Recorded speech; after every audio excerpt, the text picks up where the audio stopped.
And good evening, everybody. It's your friend Spin. How are you? Hope everybody's doing great here on this Derby Week edition of the Evangeline Downs finest. How is everyone doing? Welcome to the Cocktail Lounge. Hope all's well. And can't wait to see you guys. We'll be talking about a lot of the Oaks, a lot of the everything. It'll be so much fun tonight. I'm going to have Carson be joining me shortly. A lot of production going on this week. She's coming directly from Churchill Downs to join us, so she'll give us some insights from over there, which will be great, I'm sure. But hope all is well with everybody, and can't wait to hear hear what you guys are liking here tonight. They've just gone off at the second race here at Evangeline Downs, and they're off as we speak right now. And let me see here. Can the El Cid man do it yet again? I know he's the 8-5 favorite. They're coming down the stretch here. Please put in if who you guys liked here in the second race. Coming down the stretch, and it's the 4 Angels Celebrity on top. The half, 3/4, and 115.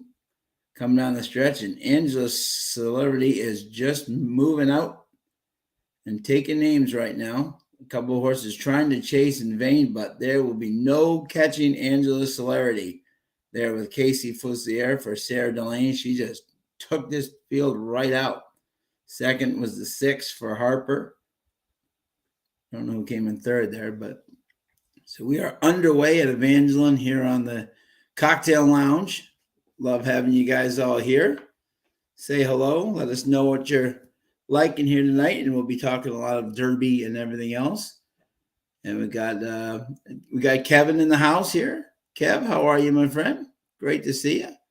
Hope we make some money as well, my friend. Let me know, Kev, who you like in both the I know you're more of a harness person, but if you have any ideas on either the Oaks or the Derby, let us know. It's an exciting time. There's a crazy day at Churchill, I tell you. We've had 2 scratches already, a big scratch for the Santa Anita Derby winner, which I was absolutely shocked at. I'm sure I feel terrible for Tim Yachtine. That must have been a real letdown because that was his actual horse, and for the connections and everything, horse looked like he had a real legit chance versus those. So our hearts go out to Tim Yachtine and the connections, but they did the right thing. The horse had a fever. They weren't going to chance it, and they did what's best for the horse. So I applaud them, absolutely. But so we'll be going through races 3. We'll start race 3 here in Evangeline. Let us know who you like here. Tonight we'll be going through races 3 through 8. And again, Carson will be joining us in a few minutes. Here on this daylight thing is great, starting at 7 o'clock, but I know some people will be late. But let us know who you like here. Absolutely.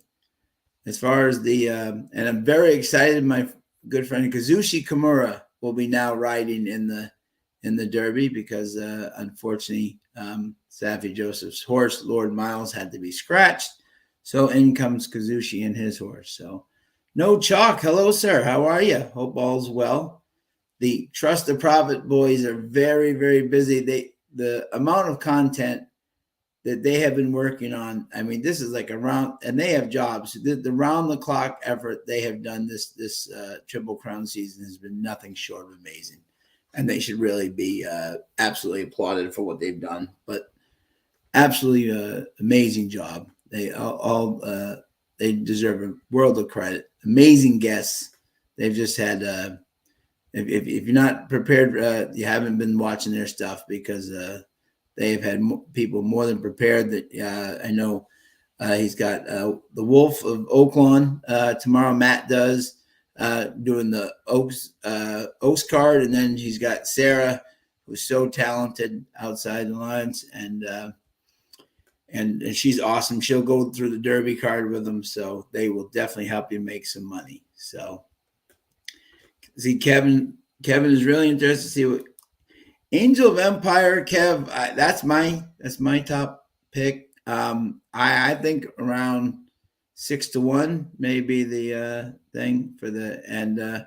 Well, Kev's going with both of my horses because I'm definitely rooting for my buddy Norm Casse with South Lawn. Definitely Affirmed Lady. Our friends Maggie and Graham and those guys at Fair Hill. I'm rooting for them too.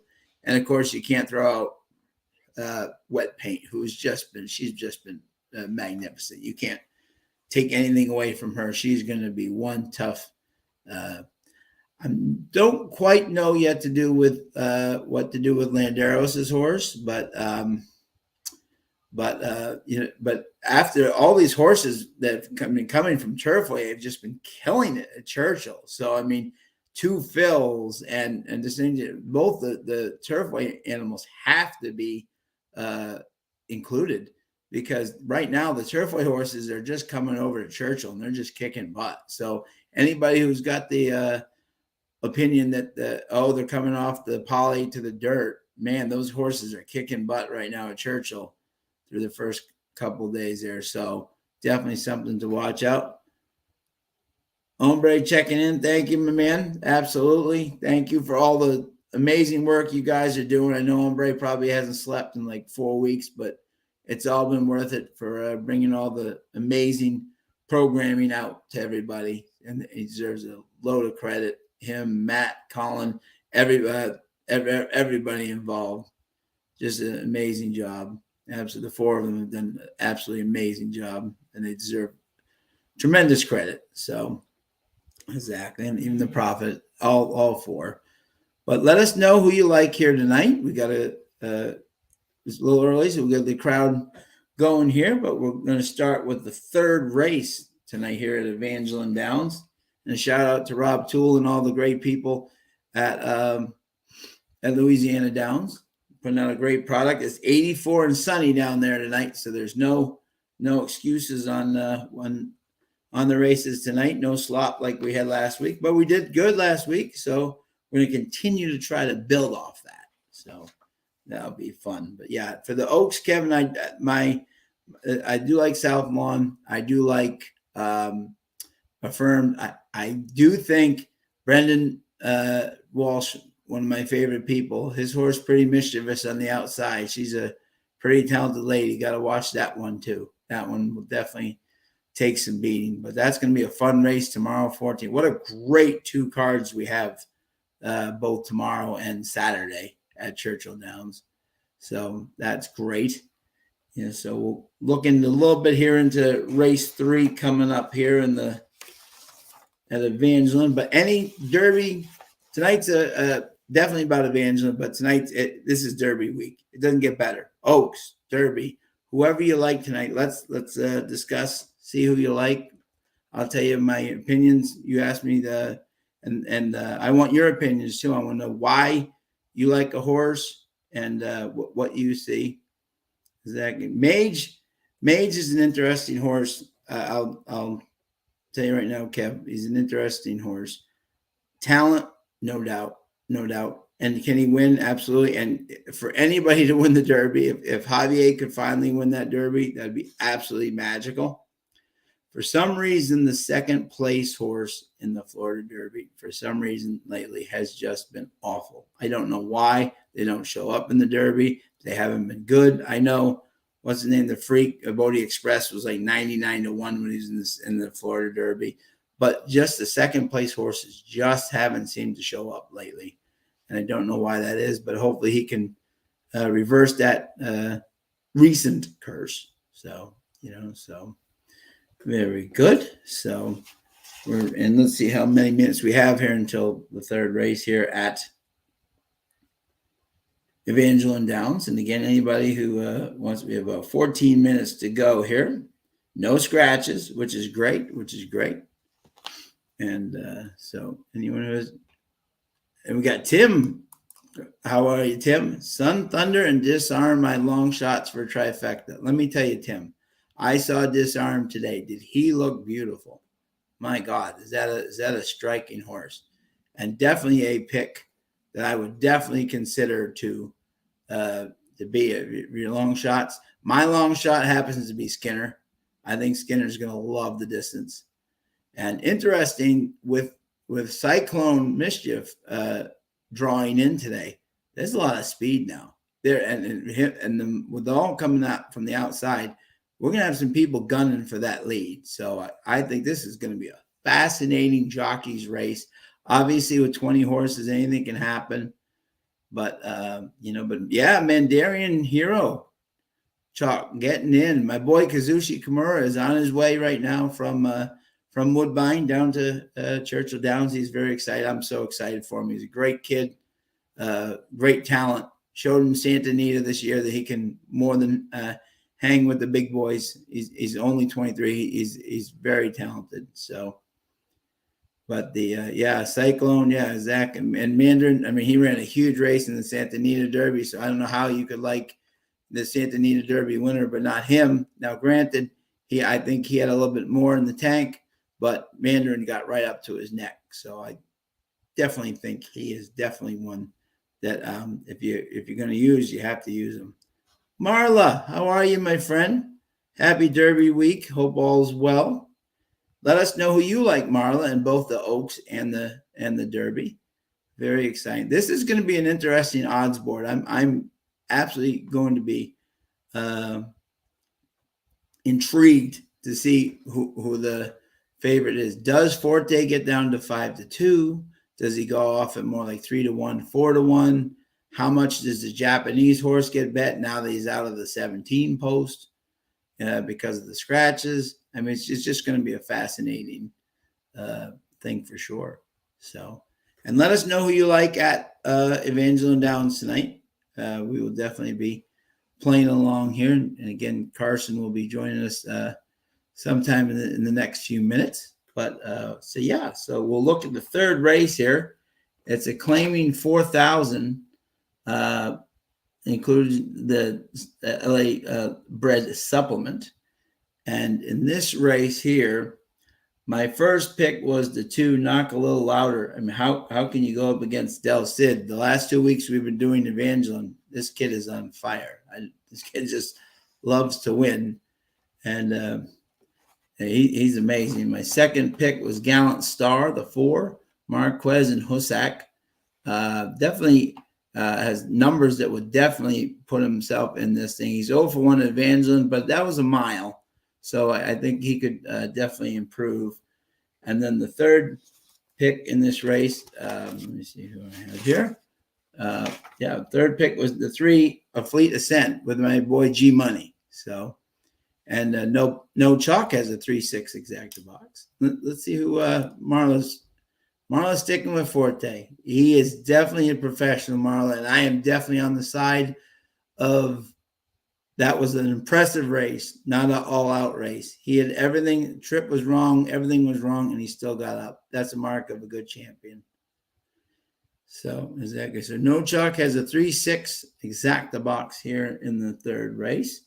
That's A Fleet Ascent and Comedian. Yeah, Comedian's definitely going to take some money. The Gellner Barrera team coming in from Sam Houston, bringing this horse in.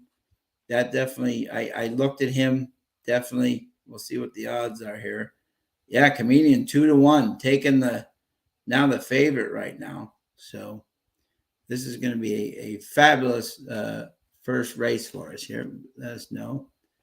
And Marla loves Dermo. Yeah, she loves Dermo. Great trio, Marla. Great trio. And 2 Phils, as I said, the Turfway horses are absolutely killing Churchill right now. So 2 Phils has to be looked at very seriously. He's won on turf. He's won on everything. So on dirt, on poly, I mean, he's the real deal. So, and let's see what Tim has a 2-4-6 exacta box here at Evangeline Downs. Hope everyone's having a lovely. What's everyone drinking tonight? I have my usual ice drink here, as always, by my side. But Derma, Marla, all the Derma fans are very glad that he's out of the 17 post. 2 Phils, and my boy Tapit Trice. we've all been on the Tappet Trice bandwagon for a long time. So, and with all the speed, it'd be very interesting to see the trip that Louis works out. But I think he can definitely be there at the end. So, and Marla's drinking a summer shandy. Oh, love it, Marla. Excellent. Bring that right up there. Oh, love it. There you go. And sparkling ice rocks. Thank you, Kev. Love it. Love it. It's like my definite drink of choice. So, exactly. So we have about, let me see here, just so we can see the minutes here until we have to make our final decision. Again, we'll make our decisions and maybe get some of the audience to do some possible picks tonight too, which would be fun here on Derby Week, huh? What do we say? That'd be awesome. So 8 minutes to go. We got the 6 is at 2-1. The 2 knock a little louder is 5-2. The 3, which is a 9-5 favorite, was originally was 3-1. The 4 is 6-1. The 5 is 7-1, and the 1 is 8-1. So everybody's got a chance in this race, according to the bettors. So what's Kevin got? Kevin's got some Fanta Orange. Oh, congratulations to Mom. 60th birthday. Happy birthday to Mom, Kevin. That's awesome. Many happy and healthy returns. That's awesome, my friend. That's great. Wish her definitely a happy birthday from all of us in the cocktail lounge for sure. That's awesome. So with 7 minutes to go, again, we kind of watch the odds here a little bit before we make our picks because in these type of tracks, the odds can change rather quickly. So, but and I was looking at this race, and I see the 2, 4, 6s, and that is definitely a valid play. And again, we have go over it a little bit. We have a $50 mythical bankroll, and what we do is we try to go through the race. Each person has the final say on the race, and we try to make some money and see how we can do. And again, anybody who is not satisfied with their bets, just go to Dennis_Trusty, and he will guarantee a 30% guarantee back over your losses if you are not satisfied, because that's just the nice guy he is. So we got that underway. And so we are just minutes, we're about 6 minutes away from the first race at Evangeline Downs. So, and I am going to go, I'll do the first bet of the night. And how can you not go for one Vicente del Cid? That this guy just seems to run whenever he can, which is great. And so, exactly. So I'm going to go 4 across on the 2. So let me put that in there. Our official bet, first official bet of the night. Try to get us on the board here early. We're going to put 4 and play show on the 2. There we go. Put that in the chat room there for everybody to see. Our final bet there. We're going 4 across on the 2. Knock a little louder for John, Nay, and Sid. And if you look at them, he's ridden them 4 times. Evangeline, he's won 3, and he's out of 7 times he's won 57% in the year. So I love that. Yep, that's race 4, Marla. Race 3. Sorry, race 3. Yep, I'm going 4 across on the 2 here in race 3. Knock a little louder. So that is our first bet of the night. Let us know who you guys like. No chalk, going with okay. Wet paint, botanical, and South Lawn for me. Chalk, let me tell you, if the way these Turfway horses are going, you have to throw a botanical in. I mean, they are just eating up this Churchill dirt track right now. So, and wouldn't that be great for Chris Landeros? He's a really good guy. If he was able to win the Oaks, I would be absolutely thrilled for him. I can always separate, for me, my betting interest and my friend interest. If they beat me and someone like Chris Landeros, who's a great guy, I obviously you want to win. Everyone wants to win, but someone like that who can have a life changer and win an Oaks like that, I'd be absolutely 100% thrilled for him. So, and there's some great connections tomorrow in that Oaks. So there's going to be a lot of that's going to be a fun race to run, to watch for sure. There's going to be some very interesting little strategy in that race and everything. So I'm excited, which is good. So yeah, so we got a couple of minutes here to go. Let us know who you guys like here. Yeah, we're in race 3, Marla. Yeah. And wet paint, what has she not done right? I mean, she's done everything right at Oaklawn. She's been an absolute monster. And she's just, and Flavian just can't seem to do anything wrong. Marla likes the 3, 4, 7. I like it, Marla. Let me bring that up there for you. 3, 4, 7. There you go.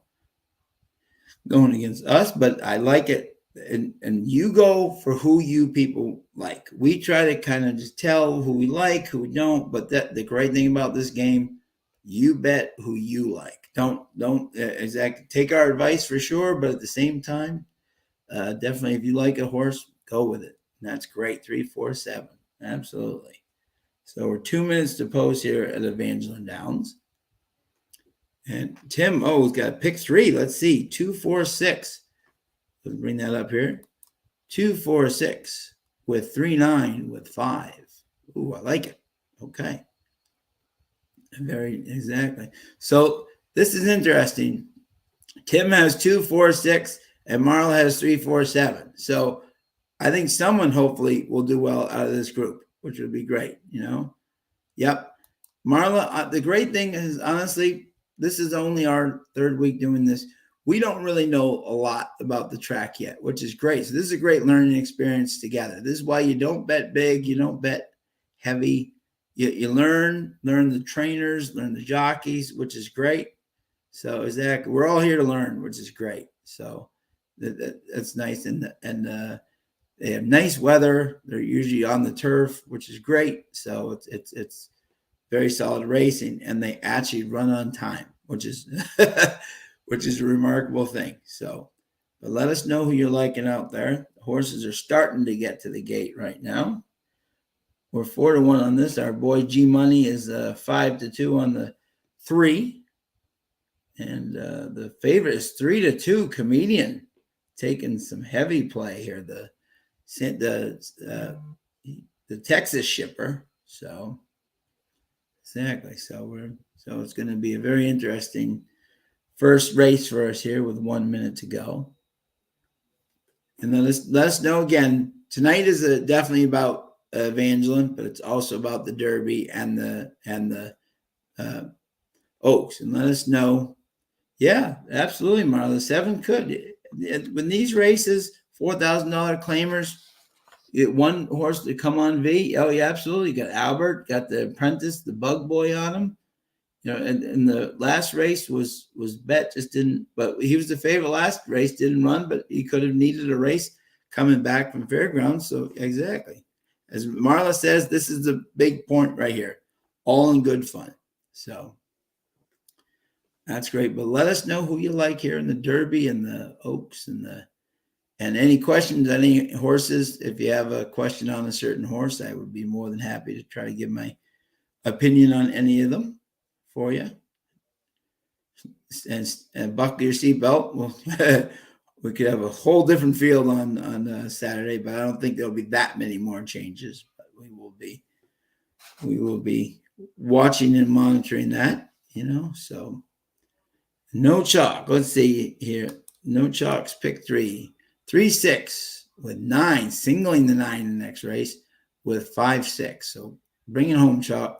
Chalk still had one of the most impressive pick 4s I've ever seen, and at Gulfstream for what was like $3, $4, $5. It was amazing.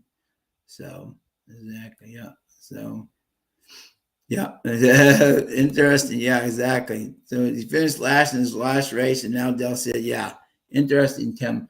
The only thing I liked about him is that he was in the 7,500 class, and Erica Murray. Sometimes these these lower trainers will tell you whether a horse is going to run or not. And that last race, to me, 18-1, they weren't betting them. Looked like a workout race from the horses. 4 for 12 on the track. Attracts El Cid, and as I said earlier, this trainer and jockey combination are just out of this world. What are they? They're 75% at Evangeline and 57% overall. Now that's only in 7 mounts, but still, when you're batting over 500 together, clearly they've done good things together. So, and versus this group, who is not a stellar group, that this could be the type of group that horse could be, Exactly. So, yeah, exactly. Yeah, Kevin, our friend Kevin is a multiple harness and soon to be thoroughbred fan. We're slowly getting him over to the thoroughbred side, which would be great. So, Kevin, so glad to have you tonight, which is great. Thank you. No better place to be. So appreciate that, sir. So we're getting almost to the gate now. And the favorite seems to be the 3. Our buddy G Money with a Fleet Ascent. The 3 is the favorite. The 6 Comedian. Now she's down to 2-1. She's now the favorite. The odds are just switching right and left. And my 2 is down to 3-1. So we'll give you a call. And who's joined us? Hi. Live from Churchill Downs is our friend Carson. Hello. Jack, hi. How are you? Good. How you doing? Did you have a great day today? It was an excellent day. Lots of drama. Yo, it was nothing boring at Churchill Downs going on this time, huh? Never a slow day. Sorry for the delay. There was actually an accident with an Amazon truck, a school bus, and what else was it? A stupid cop. Anyway. Sorry. No, I love police. They're great. But yeah, we finally made it. Hi, Marla. Absolutely. Yeah, absolutely. Sorry We're just about to go into the gate, Carson, for the 3rd race. I tried 4 across on the 2, knock a little louder with guess who? Vincente Del Cid. Okay. Del Cid is our man. Just Try to get us going on the right thing. And they're off. And it's the 7 going for the lead. The 3, we got the 2 on the inside trying to go after him. So it's the 7 taking the lead. Come on, Vay, trying to stretch out for Marla. The 2 sitting right on the opposite side of her. We got the 1 and the 3 sitting right behind them. Let's see what this quarter is. This could be a very quick quarter. Let's see what we got here. Coming around the far turn, 22-2. They're flying up front.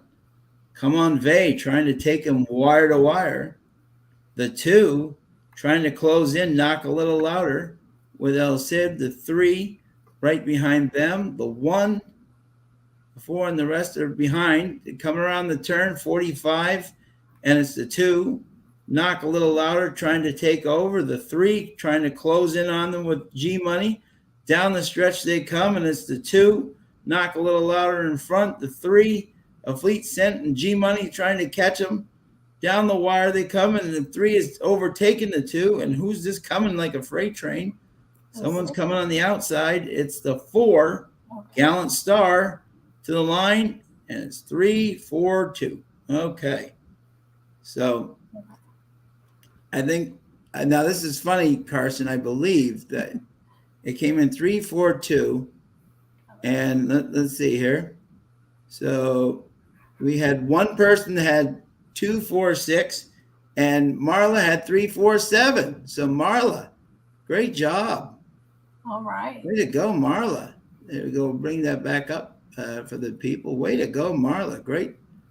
3-4-7. Look at that. And she doesn't even know this track, but tried to get some value, and it's going to be a great pay. Three to what do we got here? We got 3-1 over 9-2. My buddy G Money with the win. Still racking up those. What is he like? Got 5,000 wins. It's amazing, So great call, Marla. Way to go. That's awesome. See, Carson, did you see Rich Strike today? Yeah, I just saw Marla's comment. I did not see Rich Strike. I did see Mage. I saw Cyclone Mischief. They were schooling in the paddock, and Dale was talking to Brad for quite a while, and I knew something was up. So I didn't know if he was maybe talking to him about verifying possibly scratching or trying to get an idea over really what was going to happen over the next couple of days. But I think that they knew that Cyclone Mischief was going to draw in because they saddled him up, unsaddled him. They walked him around for quite a while. And then it's very strange with the way that Churchill's laid out now. And you're a little bit separated from the news or the goings on the front side, if you will, where the new paddock is and all the new construction. So it was kind of hard to hear the announcers talking about everything. So I was probably a little bit delayed on getting the info on Mandarin Hero. But as everybody knows now, Practical Move was a scratch and Cyclone Mischief drew in. And then Lord Miles was a scratch and Mandarin Hero drew in. So who else was? Brad was schooling, Chase's Road, and I can't think of the other one. My brain. Was it Angel of Empire? It's been a long day. Yeah, long day. Or was it the fourth one? The fourth. Yes, That's so terrible because I'm like the fourth one. You're right. Yeah, it was the fourth one. So everybody looked really nice in the paddock. Mage was super chill. Hit Show? Was Hit Show there? I did not see Hit Show schooling. Yeah, so Hit Show is the fourth one, but I didn't see Hit Show schooling with this group. Okay, yeah. Which made me think that possibly. I saw Disarm and he looked absolutely gorgeous. Yeah. I think that Disarm is super on point. Cyclone Mischief looked like he was very well settled. I think that team was anticipating drawing in. I don't think that this came as a surprise to them. So yeah. And I do know firsthand Kazushi is already at the airport on a plane getting ready to come down and see everybody. Yes. And or he may come down. What did he say? He said he either get out first thing tonight or sometime tomorrow to get down there. But he's very excited to be riding in his first Derby. I'm so happy for them. I couldn't believe it when I heard it. I was just thrilled. Yeah, he's very excited. He's a wonderful kid. Anybody who's gotten to meet him, I'm so thrilled for him. He showed in California what he could do, and he's the nicest kid. He's the hardest worker, and I couldn't be more thrilled for him. For sure, he really shows up for every horse every time, and you can't say that about everybody. No, exactly. So Marla with a $36 exacta. Heck yes. Well done, Marla. Good payday. Yeah, exactly. And for us, we got $260. So we lost $6.40. Not bad. Not bad. We're right in the hunt. And Carson's going to help us. Now I know Carson, you probably didn't have time to totally handicap. Don't worry. We're tonight's a Derby Evangeline, yes. list. So we're just gonna have some fun tonight. Talk some Derby, talk some Oaks, and have some fun or any races that you guys like this weekend. Some great cards coming up. Huge card tomorrow and Friday. I think there's lots of good. Mm-hmm. Love it, including my boy Cody's Wish coming back. Who had a birthday yesterday. Yes, exactly. Exciting. Yeah. So can the birthday boy deliver one more present on he's got a tough customer there against him, but in Tejano, but I think he can get the job done. So for sure. I'm excited. So our next race is the fourth race. It is a maiden special weight, 34,000 Louisiana accredited Louisiana breds, 3-year-olds and up. And we have a field of 10. Let me see, just make sure there's no scratches there, which I did not see. But it's a gorgeous night down there. So the one is scratched, and the one is scratched out of this race, Bossman Zong. But everyone else is still in. And right now the favorite is the 9, Stewlet. Exactly. That's one of those French things. Exactly. Yep, Marla. Tonight we're just gonna have some fun and exactly. Yeah. So capping one race at a time. I love it. Hey, so far, Marla, you're 1 for 1. Hey, exactly. Exactly. Keep what's working. Right. Yeah. So did any performances today stick out for you, Carson? Oh man, I love to see Bango get it home today. Man, did he run impressively today. Huge. That was really nice towards the end of the day. Towards the end of the day. And then the 2, I believe, was the True Maiden. I'll have to go back and pull the name. I'm so sorry. Names all start to come together. Yeah, exactly. Let's see. Oh, think positive, Marla. Think positive. It's going to happen again. Had me the 2 in race 4 today. Just really blew it off the board. I mean, huge. Yeah. I guess it wasn't as true first start, but yeah. One thing I was saying before you got on, Carson, which the viewers will definitely appreciate, the Turfway horses so far are killing it at Churchill. They are really taking to that dirt. And they did the same thing at Keeneland too. Yeah, exactly. So all of a sudden, the old theory that now they're polytrack horses, they can't, Mm-hmm. If that Churchill Downs strip is any indication, they're going to be definitely considered. Guys like Two Phils and Landeros' horse and the Botanical, they're going to have to be taken seriously. It's got to look huge for Two Phils for Saturday. Yeah, and Botanical too. Mm-hmm. Is it now? Do you have any early favorites so far for either the Oaks or the Derby? Well, as you and I both agreed on Tappet Trice, Yep. He's hitting the board. I feel like I don't see his huge stride being matched if he can. I think the company he breaks in, it doesn't matter if he gets out cleanly per se. But he doesn't need to get to the lead. He's not that type of horse to go to lead. He can sit mid-pack and be comfortable. I don't know if we're going to get some rain Friday night, if they're going to get a little bit of kickback on Saturday morning. That might be something different for him. My initial inclination just to go straight was Mandarin Hero, Cyclone Mischief, Tappet Trice, and Rocket Q. Love it. There you go. Which Absolutely. is, just huge long shots as they are on the board. With Practical Move being out, I see the pace being a little bit different. I don't know what to make of Verifying if he used himself a good bit this morning. Right. Yeah, that's a definite question. Yeah, so I'm not discounting him. Just one of those things. It's just peculiar. So other than that, on the Oaks front, I believe that I did a future on South Lawn. I love it. I love that girl. I love his confidence riding this mare again, or filly again. And I think I did a super with Affirmative Lady. I can tell you exactly in just a moment. Sure. Affirmative Lady, and I'll even pull up the whole card. Of course, Mimi, because I'm a huge City of Light fanatic. Yeah. The Alice Look I got to see run down at Fairgrounds. I think she runs very strong for Brad, and I like Javi on her here. And also, I was going to use Defining Purpose. I got to see her at Keeneland, and I think that she's peaking at the right time. Awesome. Yeah.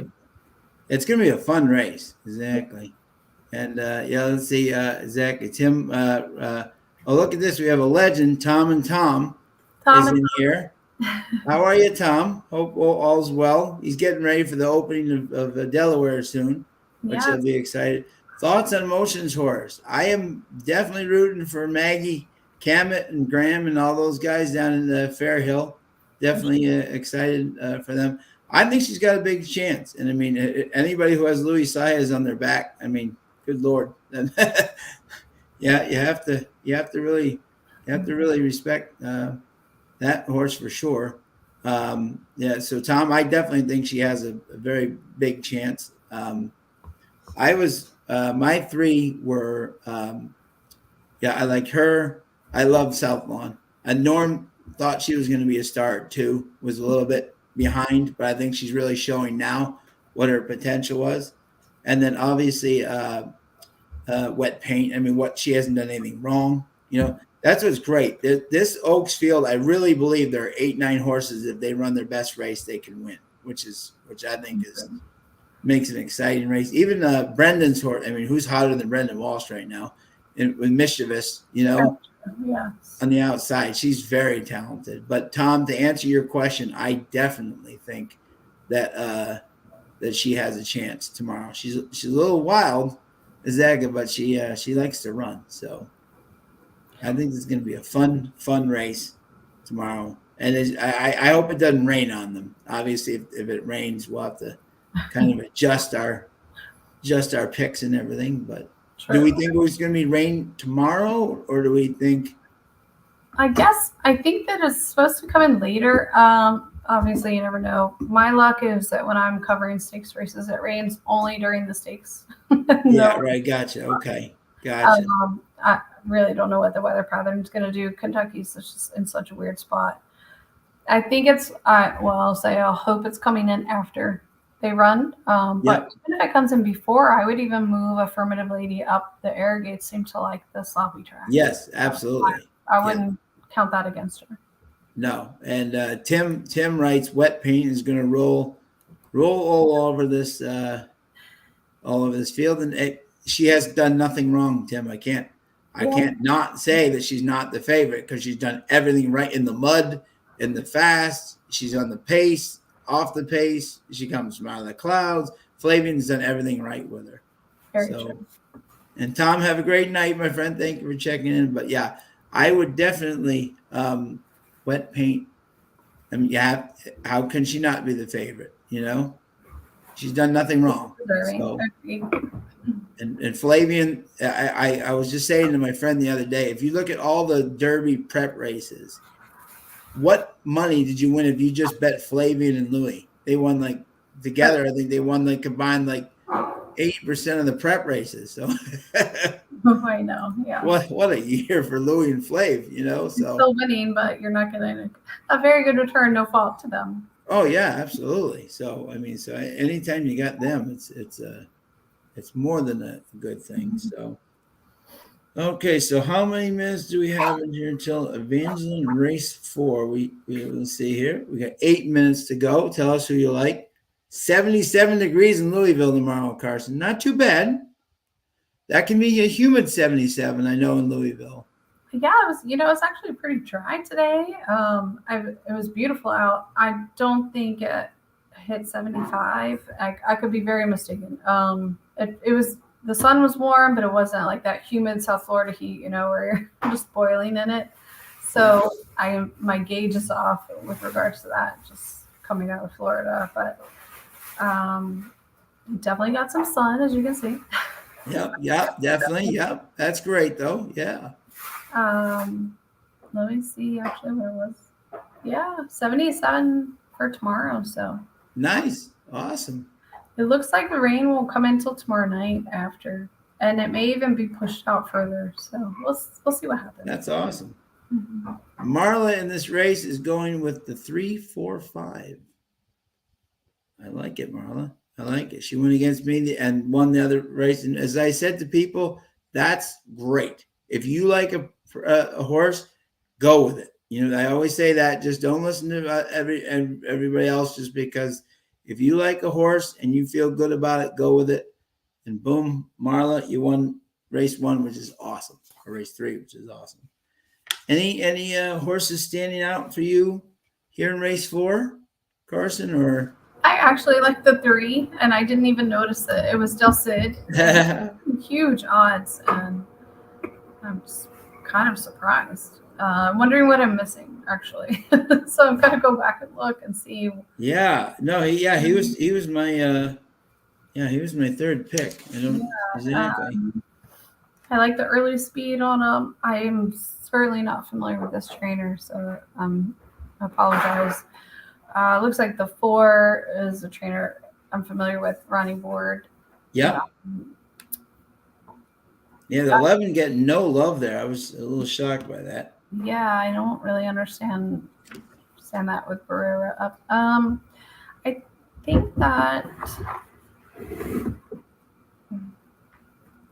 I guess the 9 looks pretty tough, but we're coming from the outside on 6 furlongs, and also just looking back to last week, the Xenos just ran super strong, and this 8 has drifted down in the odds a little bit. The Cash Holiday. Yeah, that was my first pick, the Star Guitar horse. Right. I actually remember this race. The horse came in third in his first race. He closed, and then I bet him as a 2-1 favorite. And I remember he just got absolutely hammered out of the gate. Right. And Louis just took him back, which I think was a smart thing to do. It was a short race, and he just knew that he wasn't after that bump, the horse wasn't going to win. So I think the kind of the 12 by 25 is not indicative of this horse at all. I think Louis just said some outside noise. So. Well, that's what happens when you're on the road, exactly. But yeah, that was my first pick because I just threw out the Camejo's 1 for 1 here at Evangeline. So at least he's had some early success. And Jay Dominguez is 18% so far at the meet. So that was my first pick. What did I have? 8? Yes, you had the 8. 849. Yeah, I think the 9 is tough here. I like the 7 and the 3 underneath. 7 3. Oh, I like that. Okay, yeah. Mm-hmm. There you go. And so who do you like again? Is what? So the 7 and the 3 underneath. Yeah. I agreed with you on the 9. For the 8, I see where you're going. The Star Guitar, Empire Maker Mare, and then Camejo Dominguez teaming up, and good post position, honestly, on the inside of the 9. Yeah. Outside of the melee, if you will. Yeah. So what did you like? You like 3 with the 8 9, or did you like 3 with the 7 9? Which one did you like? I like the 9, and I like the 3 and the 7 underneath. Okay. But I would also agree with the 8. I don't want to spread out too wide, but yeah. Do you want to do like a key, or what would you like to do? I think we do a key and save some money. Key the 9, and we could do a key 3 7 8. Yeah. I love it. Love it. Beautiful. There we go. Mike Whitten. Hello, sir. You're in. He's in Louisville for the Derby. Absolutely. Okay. Come and say hi. Yeah, absolutely, Mike. Have a great time, bud. And Mike, you're just in time. Your boy El Cid, we have him in our exacta box, and every time Mike is in here, El Cid seems to just go nuts. Mike is his good luck charm. So Mike makes good money here. So we will put the final bet in. I definitely like that exacta, my friend.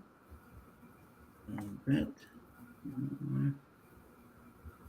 Is that the key? All right, here we go. There we go. Right there. Perfect. Exact the key.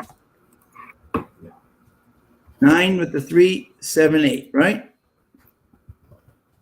Yeah. There you go. Love it. Love it. There you go.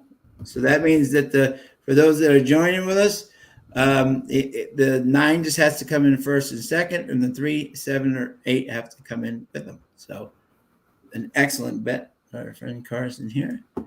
And hey, Carson Blevins is there too. Hey, who knew? Hi, Carson. How are you? Exactly. There you go. Yeah, definitely come say hello to them. Absolutely. Mike, if you're in the area, say hello. Absolutely. Marla's going with us. I like that. There you go.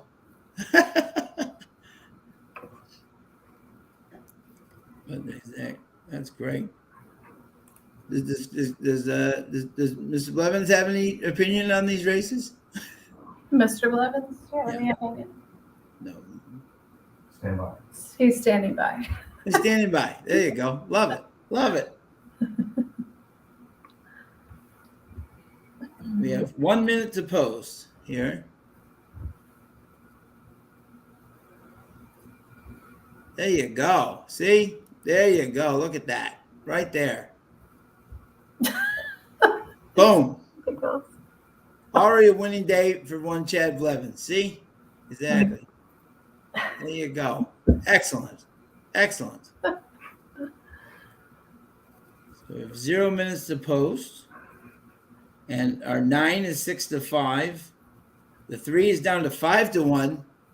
Mike came in and ran the Del Cid train down to 5 to 1. The 7 at 19 to 1. And the 8 at 8 to 1. So we got some value plays here with the favorite. Keep smiling like that. They're getting up towards the gate now. Let us know who you guys like.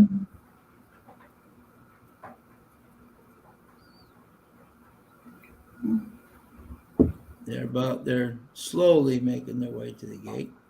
Is there any horses that you're excited to see tomorrow, Carson? That maybe the public wouldn't know.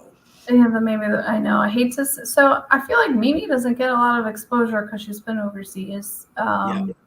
I love her trainer. I obviously love City Light. That's no secret. I think the other ones tomorrow, to pull up the specific race numbers. I have some good singles, I think, on the card.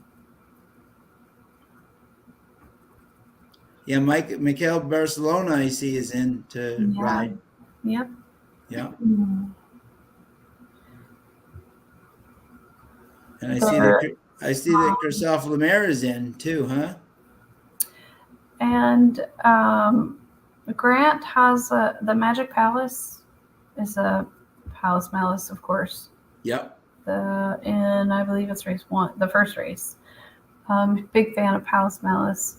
Did you see the half to Palace Malice in Japan when the $3.6 million decisively?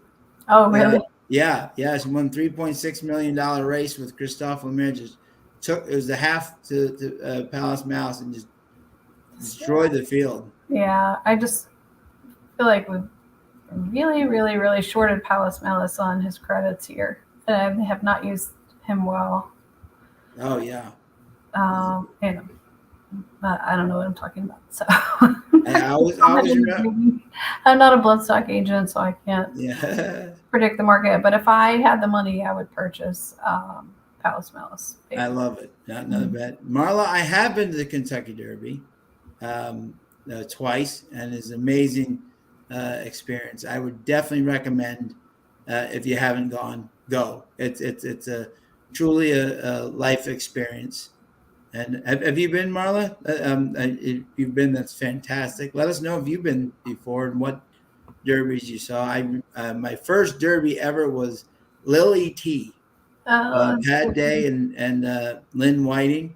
They had Arazi was the big favorite coming off that gigantic, and I was 18 with my technology green hat with my green shirt on for Sonny Hine and Scotty Saban, hoping they would win the Florida Derby winner, but sadly at 3-1 they came in 10th.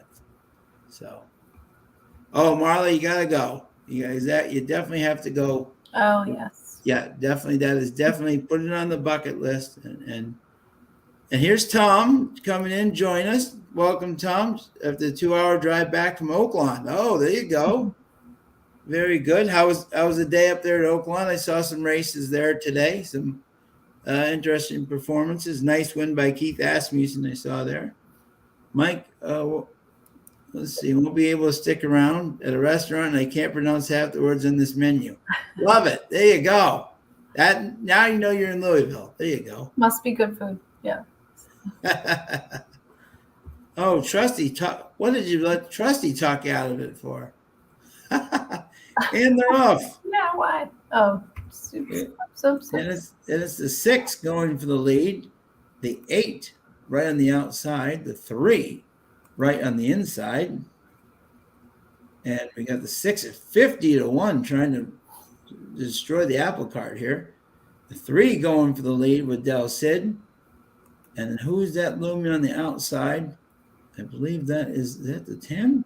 The outside there. And maybe the 10 out there it's hard to tell with their numbers. You got 3. You got the 3 still battling with the 6 on top. The 10's right there. 3 is still hanging on El Cid, trying to take over. The 9 coming on the outside. Come on, Del Cid, keep going. The 9 trying to move out from the outside. Down the stretch they come. Del Cid still with the lead. The 9 trying to move on the outside. Who's this on the inside? Is this the 8 and the 9 is taking over? Who's just flying on the outside? 7. That's 7. That's a 7. Look at this. Come on, 9. Get up. Get up. Did we get the try? Oh, 739. Oh, unbelievable. I forgot what we bet. Oh my God. We did a key, but the 9 had to come in first or second. Oh, no. 7 was 30-1. Yeah. That's why I mentioned the 7, the Zeno. Oh, we should have boxed it. We're all genius afterwards, Exactly. So The Zenos, I think that after we're watching last week, and they have these huge long shots, and there's no way they're not amplifying some performances. yeah, exactly. Yeah. And Sorry to say that out loud, but Tim was asking thoughts on Arch Collector West Will Power Race tomorrow.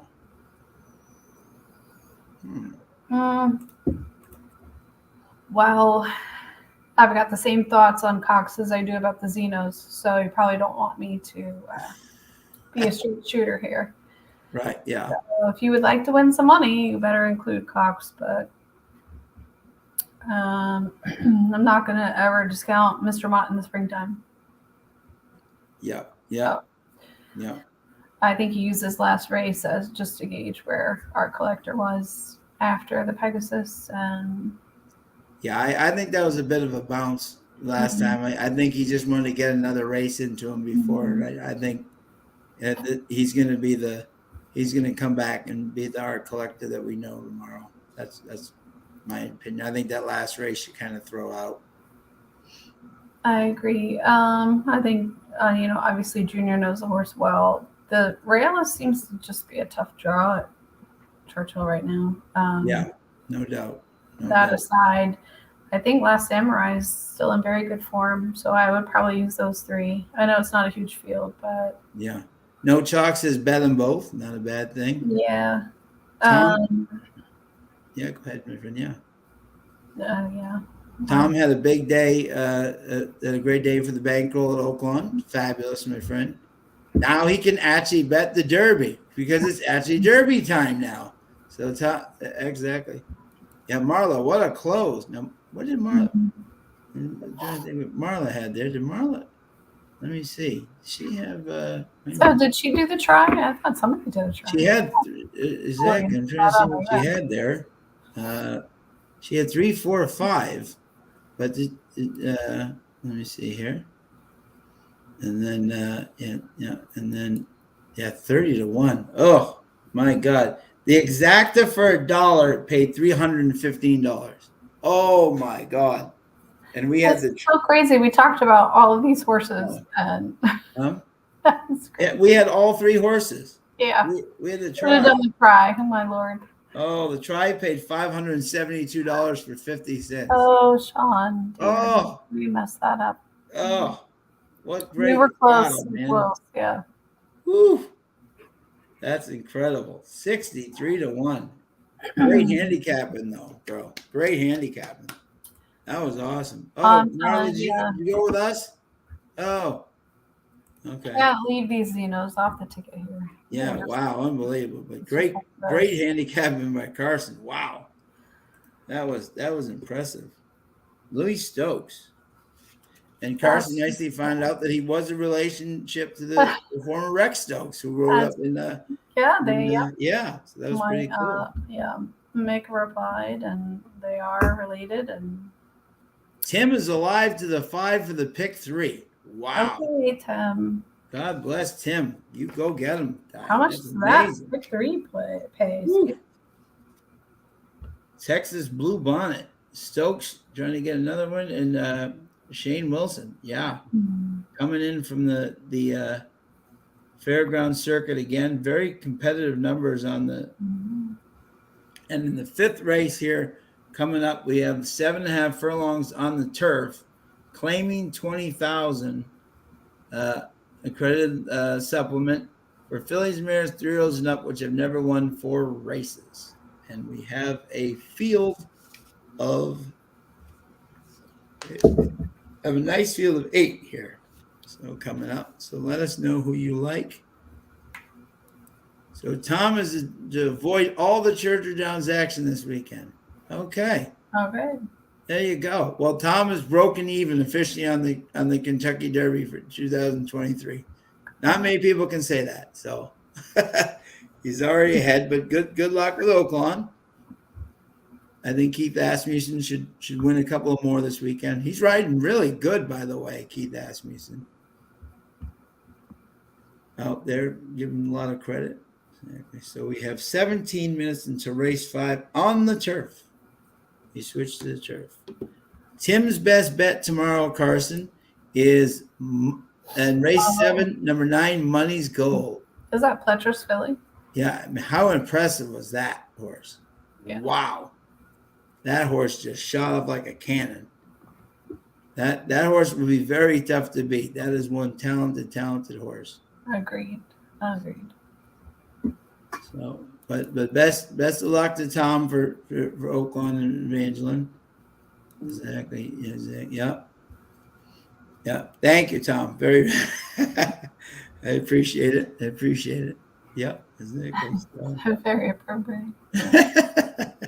I kind of felt bad because I posted a picture of Churchill when I first got here, and somebody commented it was very gross, and I thought that they were saying that me being here was like very gross, and I was like, well, I just have to come to work, and I feel whoa, bad. Look at Marla, $631. Good for you, girl. I was trying to scroll back up and see your bet. Yeah, you go, like, girl. I knew somebody did the see, this is exactly. Yep. Marla, get in the car, take that money, and go down and see Carson at the Derby. Yeah, just come and visit. Forget what Trustee said. Exactly. Give me some tips. Money. I'm just kidding. No. Go see Carson at the Derby. Yourself. Come to Keeneland in the fall. Yeah, exactly. Great job. Great job, Marla. That's awesome. That's what we love. But great handicapping, Carson. I'm in the try. Exactly. I just I don't know that it's handicapping, and you just recognize these people's names and the Benjamin Zeno, the Stokes. Look at that, ran a very nice race, credible last time, and 30-1 came flying. Can't believe the 9 couldn't get up for us there, but Marla is the big winner, so we're thrilled. I'm glad somebody cashed. $24, nice job. $24 brings you back. Come on, you're ready for the Derby now, Marla. Yes, get the bankroll going. Don't so spend far, doesn't know this track, but she's 2 for 2. I love it. Yes, it's great. We're learning from Marla. Marla's learning from us. This is what it's all about. Team effort. Love it. So, okay. So in the 5th race, did anyone striking the handicapping or pedigree eye for you, which you have an excellent one? Well, I know we have to go for the 3. We got to get Tim his triple, right? Yes, absolutely. Yeah. And I'm not usually a huge proponent for Carl, but the Tapiture Platinum Queen here, I like that pedigree. And then, of course, the 7 again, Palace Malice Baby. Yeah. Looks like the 5 has all the speed. No, actually, I think the 8 has speed too, but we're coming from outside. Yeah. Yeah, definitely a change. The CJ McMahon is definitely. I don't think this is the open and shut race. I think it's pretty wide open. So, the 3 a shot, make some money. Use the 3 with 3, 5, 7. Yeah. And you like Mary Jack? Oh, the Palace Malice. Yeah. I Yeah. know. That sounds. Yeah, you might Well, have to. no. Ran very solid fourth last time on the Evangeline turf. It's been bet way down. The morning line was 15 Yeah. to No, 1. that's what I'm So. saying. Yeah, that's what I'm saying. Marla is not far away from Churchill Downs, so maybe we'll have to. Oh, Marley, we're downtown next to the rabbit hole. Come on. Yeah, Let's go out, girl. see Carson. Exactly. Yeah. Exactly. And go see Mr. Blevins. Exactly. Go say hi to them both. Say hi to everybody. It'll be a great time. You'll love it. I'll message you. Yeah, you'll love it. Exactly. So exactly. So we're looking at the 3 here. Texas Blue Bonnet. Let's see what the odds are right now here. So okay. So 3's drifted way up, I think. 3 drifting way up. Is that, let's see here for you. Is that, yeah. So let's see. The 5 is even money, just passing through, and that makes sense. I can. That was my first pick. Right. Yeah. And they've had 24%, 23% success rate together. So clearly they will be. 3 is at 12 to 1. El Cid is at 11 to 1. You always have to just look where he is. The 7. Not bad pedigree either, and Stokes is back up. I definitely wouldn't discount the 3. Yeah, exactly. Yep. I love it, Tom. Thank you. Yep, Tom, exactly. Carson, will you be there on Sunday? Or they don't run on Sunday, I don't think. Do they? No. And so actually, I think we're going to go to Old Friends. They're having their homecoming barbecue Sunday. And then Cody Photography does like a evening cookout band type party to celebrate the end of their big meet. So Excellent. Probably be back towards Lexington Sunday. Oh, good. And when you go, I always tell my friends, when you go to Old Friends Farm, say hi to my buddy Rocketry. Yes, Rocketry. I want to go to the back and see Zulu Alpha.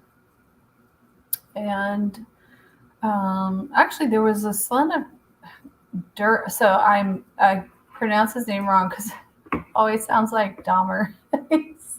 Daher.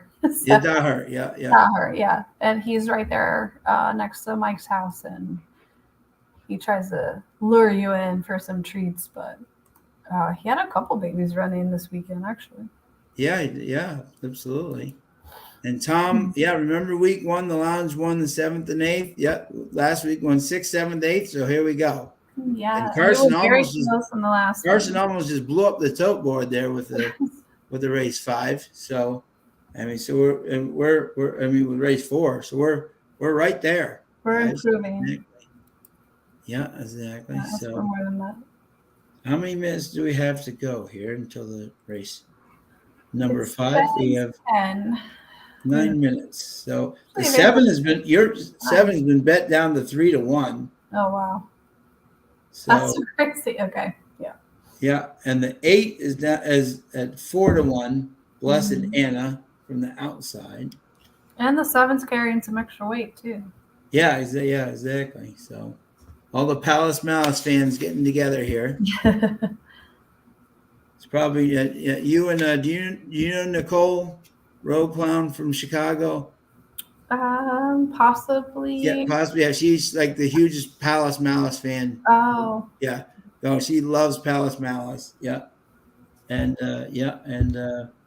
so all the Palace Malice fans getting together tonight here. What did we think of the 8? Did we like the 8 at all?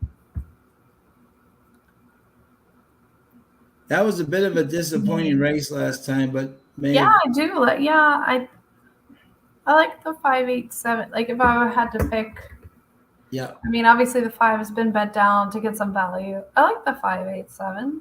Yeah. 5, 8, 7. Yeah. The 7's just been bet down so much. You're not getting too much more value from them. Look at Marla.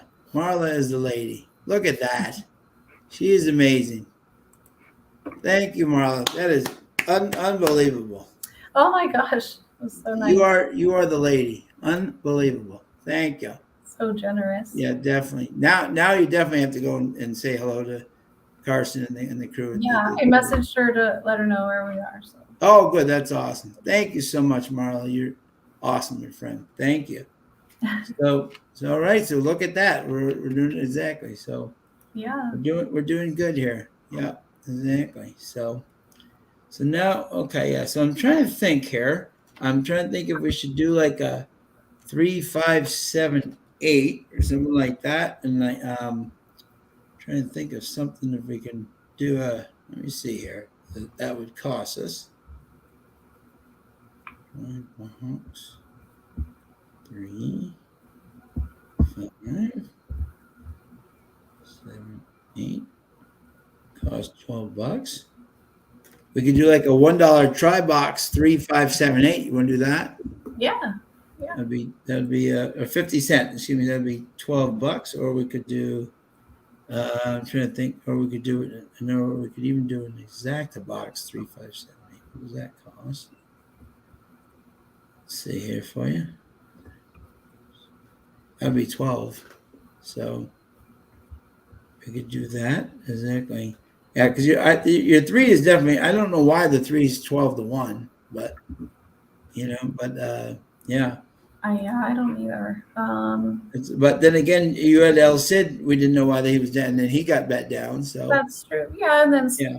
Stokes just run 30-1 in the last, and then Absolutely, yeah. This could be one of those bombs away nights at yeah. So Evangeline. There's Louis and Joe. Sorry, I apologize. No, I didn't get too confused. Let's see here. Yeah, But yeah, absolutely. Yeah, something into the 3 early on. So yeah, absolutely. So let's see what the what's the 3. I want to see what the 5, 7 pays. 5, 7 pays 16. Let me see here. Let me see here for you. $7 is 5, 8. Okay, so $6. So the only one we'd really be losing money on would be the 8, 5 or the 8, 6. But let me see here for you. So let's see here. Because you like 3, right? 3, you like the. Still got 5 minutes to go. 5 definitely looks live. Your 7 definitely looks live. Palace. I initially liked the 6, but seems to have drifted down in favor, and yeah, the Broberg angle. Yeah. the Broberg owner trainer angle. Yeah, 2 for 2, 2 for 2 in the money at Evangeline Downs. Mm-hmm. Is that good? That's what I'm. The 8 is 3 for 4 in the money on this turf course. So maybe you throw that last race out. The 5 is a third out of 2 starts, but clearly had a nice race, and that one was earlier in his life. It was the second race. So let me see here: 3, 5, 7, 8. Yeah, the 6. What's the 6's odds right now? So it's still 7. This is a tough race. It's a very tough race. Yeah. Colin Sheehan in the house. What's up, Colin? How are you, my friend? Exactly. If you missed it, Colin, Marla hit for $631. Unbelievable. And she hit the first race exacta for like $38. Amazing. Never even really played this track much, but she's 2 for 2. So she's unbelievable. Well deserved. This is a tough race, Carson. Huh? You could all button here. Right, I know. That's what I was like. Well, I mean, and the 5 is still positive odds, so. Yeah, exactly. So I was thinking 5. Gosh, you know what we can do? The 5 with. Huh? Hope the 5 comes underneath. I mean. Yeah, I was just gonna say. Is that we could do another try. We're just playing numbers game here. Yeah. You know what I'm liking? Exactly. The 5, I like the 5, but not at 6 to 5. Right. You know? If you did a all box, exacta 5 bucks all is $6. If something else comes on top of the 5, you're still gonna get pay pretty well. Yeah, no, absolutely. Absolutely. I hate to. The 8 is down to 5-2. They're hammering this 8. Blessed Anna. Yeah. Okay. You got to figure she likes the track. David Terry. Let me see what their numbers are. This is a tough race. I even researching it. Yeah. Like over 2 and over 6 in routes, over 19 at the meet. But I do like the fact that he puts CJ on. That's one way to get a meet. And we're on turf here. Yeah. Yeah. So let's do. You want to do like an exacta key and try to beat the 5? I think you key the 5 and try and beat him. The 5 looks the toughest, and you just hope for the best. It's still even odds, I guess. Yeah. For $6, what do you? Yeah, for $6. So yeah, we'll do it. We'll do exacta. Let's see. Yeah, we'll do like $1 exacta, like 3. Mm-hmm. With like 3, 6, 7, 8 with 5. Yeah, like maybe $1 and try to beat them. Right, maybe Dulcet sneaks up with that. Yeah, we'll do that for the 3 for Tim. Gotta get Tim's money too. Yeah, there we go. Yeah, absolutely. There we go. So when our bet is going to be, the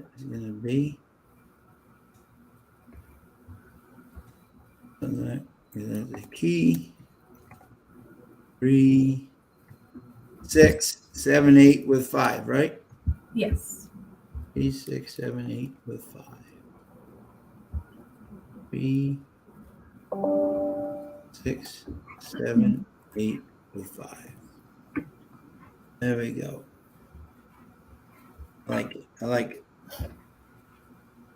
And so far we're only so far we're only down. What are we down so far? Just keeping the bankroll here for us. 365. But thanks to Marla, we're playing with the fun stuff, which is more than generous. But we're keeping track here. So we got a bottle for the table. Absolutely. Yeah. So there we go. So so we're doing good. Let's do it. So that's what we're going to go with. Try to beat this 5. See if we can get her. But even if it beats us, hopefully one of the bombs can get underneath. 3 at 15-1 would be a nice partner. 6. If Broberg. Marla saying, let's do it. Absolutely, my friend. And thank you to everybody tuning in as always. Love to have you. I know this is a new track. Everyone was kind of used to Chucktown for a while, but as we get to know this track more and more, we'll definitely be keying in on it for sure. We're 0 minutes to post now. Getting ready to go on the turf. Always nice to see turf racing. Starting to go onto the turf right now. Let us know who you guys like. We'll talk a little bit more Derby. Do we have an over? Who is your most overhyped horse right now in your mind for the Derby, Carson? As I said last week, I'm sick of hearing about Forte. I don't dislike the horse. I have no problems with the connections. Enjoyed watching him run. I feel like it's possible that he's peaked. I don't know. I feel like for the money, if I'm looking at it from a mathematical standpoint, I would not use the horse if he's going to be as favored as everybody's predicting him to be. Gotcha. Now, are you one of those people that thinks that last race was all out, or do you think it was just him being that good? No, I think it was all out. All out. Okay. Yeah. The goal was to win. The goal was to get the points. Even though he didn't need the points, the goal was to win. Yeah. I know that's sort of splitting hairs. And again, I'm not knocking connections. They have their goal. They want to see what they want from the horse. So they're using a race to see what the horse makes of it. So just like Mr. Mott took Rocket Can to Florida, shipped to Random at Gulfstream, put him up against Shadow Dragon, then shipped him to Arkansas, put him up against some different horses. Every trainer has their method, and I'm not discounting or arguing with their method.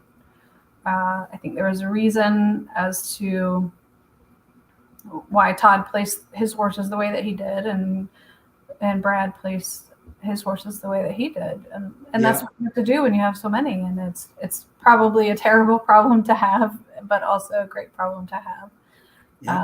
I just, for me as a bettor, I think everybody roots for the underdog, right? I think, I don't know, just one of those things, I guess. Just from a mathematical standpoint, it's gonna pay well, and I guess that would be a toss for me from a betting standpoint. And I'm sure everybody will say I'm dumb, and that's fine. That's okay. So the race is off, and we got the 7 Mary Jack on top. We got the 8 Blessed Anna on the outside. We got the 3 right on the inside, and I believe that is the 5 on the outside. So the quarter and 24 and 4. Mary Jack still leading with Blessed Anna right on their outside, flanked. We got the 5 on the outside with the 3 right inside of them. The half and 49 coming around the far turn is Mary Jack still in front, Blessed Anna. The 5 trying to come up on the outside. 5 beginning to try to take over. The 3 trying to come up with them. Come on, 3. The 5's got the lead. 3 trying to get dead aim. A gray horse on the outside coming up with them. Down the stretch they come. And it's the 5. Can the 3 get up for second? The outside horse is trying. Oh, the 3 got it. Wow. We may have gotten it. That's too close to call. Goodness. Whoa. Hope that 3 held on. That would be great. Most overhyped all of them, Tom. So. Huh? I was just laughing at Tom. Yeah. Most overhyped, all of them. Yep. Colin's in the house. Goodness, yeah. Let's see. Did this 3 have a chance to hold on? Let's see. He was trying to get past that. Nose up there, actually. Good. Let's see. I mean, sorry, Tim, because you didn't get your. Oh, I think maybe 3 may have held on. That would be great. Yeah, a little bit longer odds. Let's see. 5 and 3 would definitely help the bankroll for sure. That was a close photo. Colin, you missed it. Carson gave a try that paid what do you call it? $631 like 50 cents, and like the exact it was 300, and we had all 3 horses just the wrong key, but we did the exacta key and I stuff. think the 3 gets a good bob, but we'll have to see. So. We'll have to see. Photo finish. Tim thinks it's 5-3. Nice job, Carson. And look at Tim. Yeah. Oh. Zoe, did Tim just have the 3, or he needed the 3 for the best payout? Wait a minute, Colin, Tim, did you win? Oh, he did have the 5 and the 3. Okay. Oh, the 5 and the 3. Tim, nice job, bud. Woo! Glad we did. Winning money tonight. Look at this, winning money.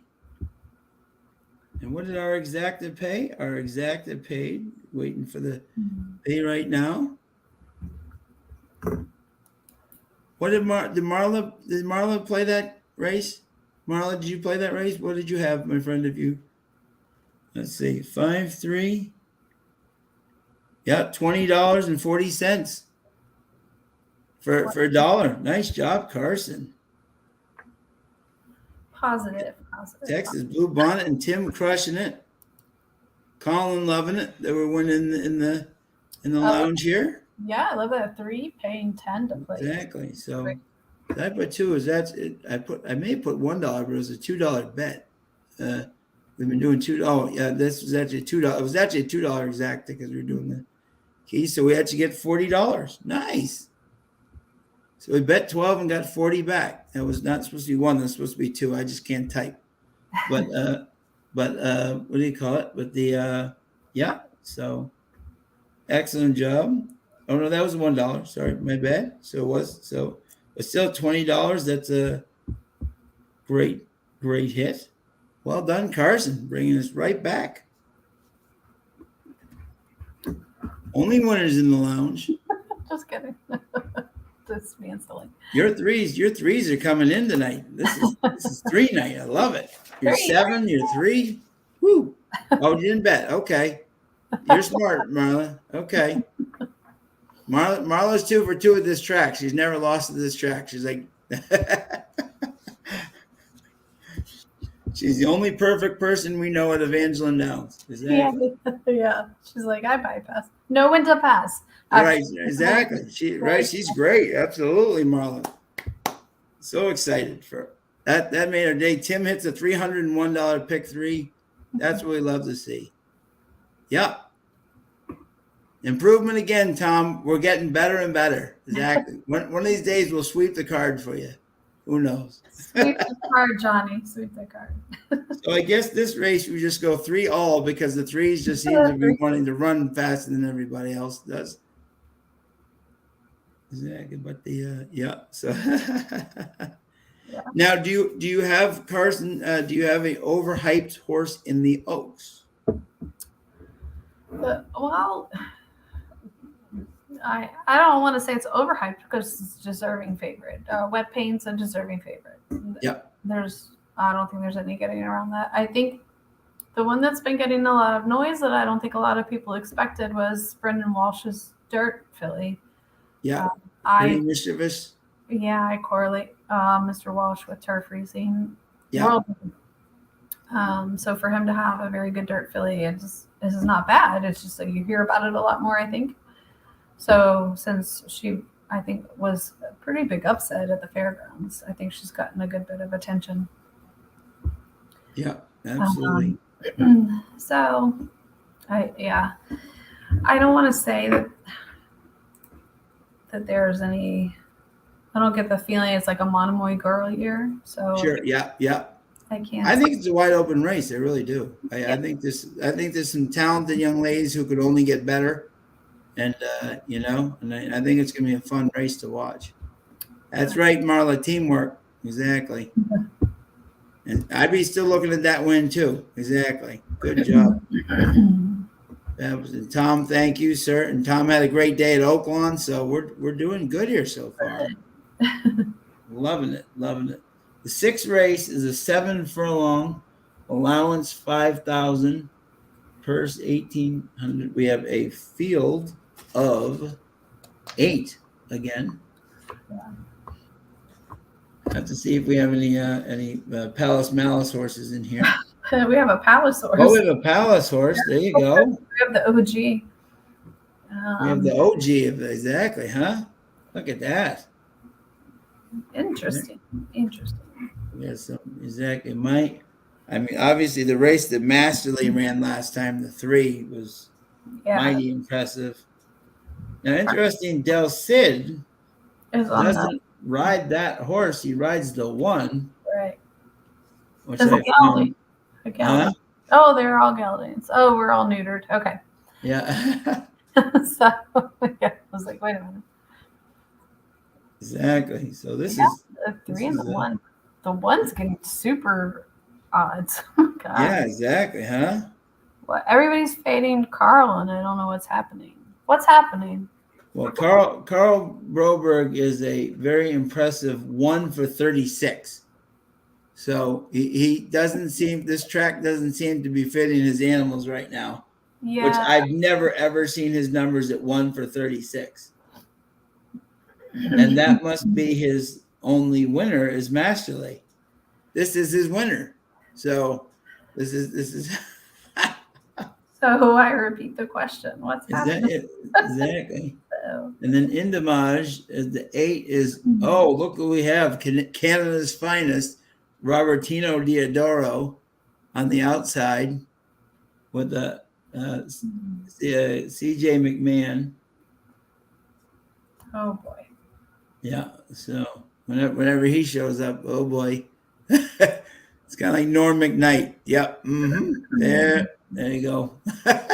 Yeah. Showing up with another horse. Shadwell of it. Tap it.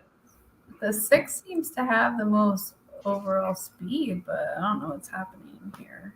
Yeah, exactly. Drifting way up in the odds. 9-2 in the morning. Now Yeah, distorted humor out of Leedstown. Marla like in the 6, 7, 8. I'm curious about the 6 being such a low choice with the speed. Yeah. What did we have a late last race? Or? The 7 is Keith Bourgeois, who you always got to watch out. Another star guitar animal here. JL Rodriguez aboard 11%. Definitely has done well at Evangeline, 2 for 3, and the one race she lost was a 75K sprint, so you can't knock that effort. What are the odds right now? Let's see what the odds are right now. The odds are right now. Let's see what we got here.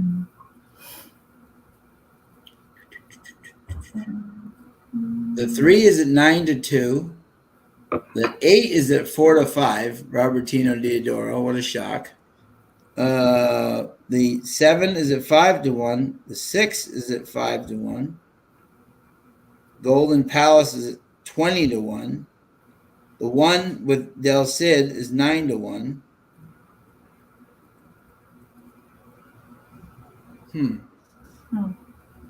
Yeah. Yeah. This is an interesting race. This is not definitely not a proven group, if you know. Right. I do like the fact that the 6, I don't really like the class that it's been running at, but the speed figures are great. Yeah, speed figures are good, and yeah, are terrible. It's not out of form, really, per se. I guess. Yeah, 12 for 16 in the money at Evangeline. So, like last week, we did well with the horses that did well in Evangeline. So we want to kind of look at those horses. Who are the horses that like claimed recently, or I was trying to look back, but I couldn't see.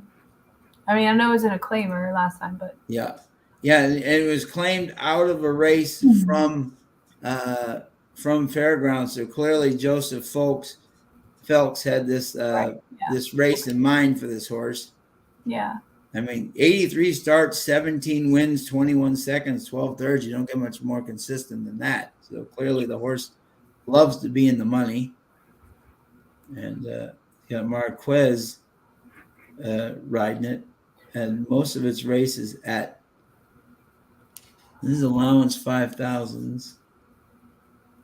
Yeah, I it's interesting to me why the 3 is not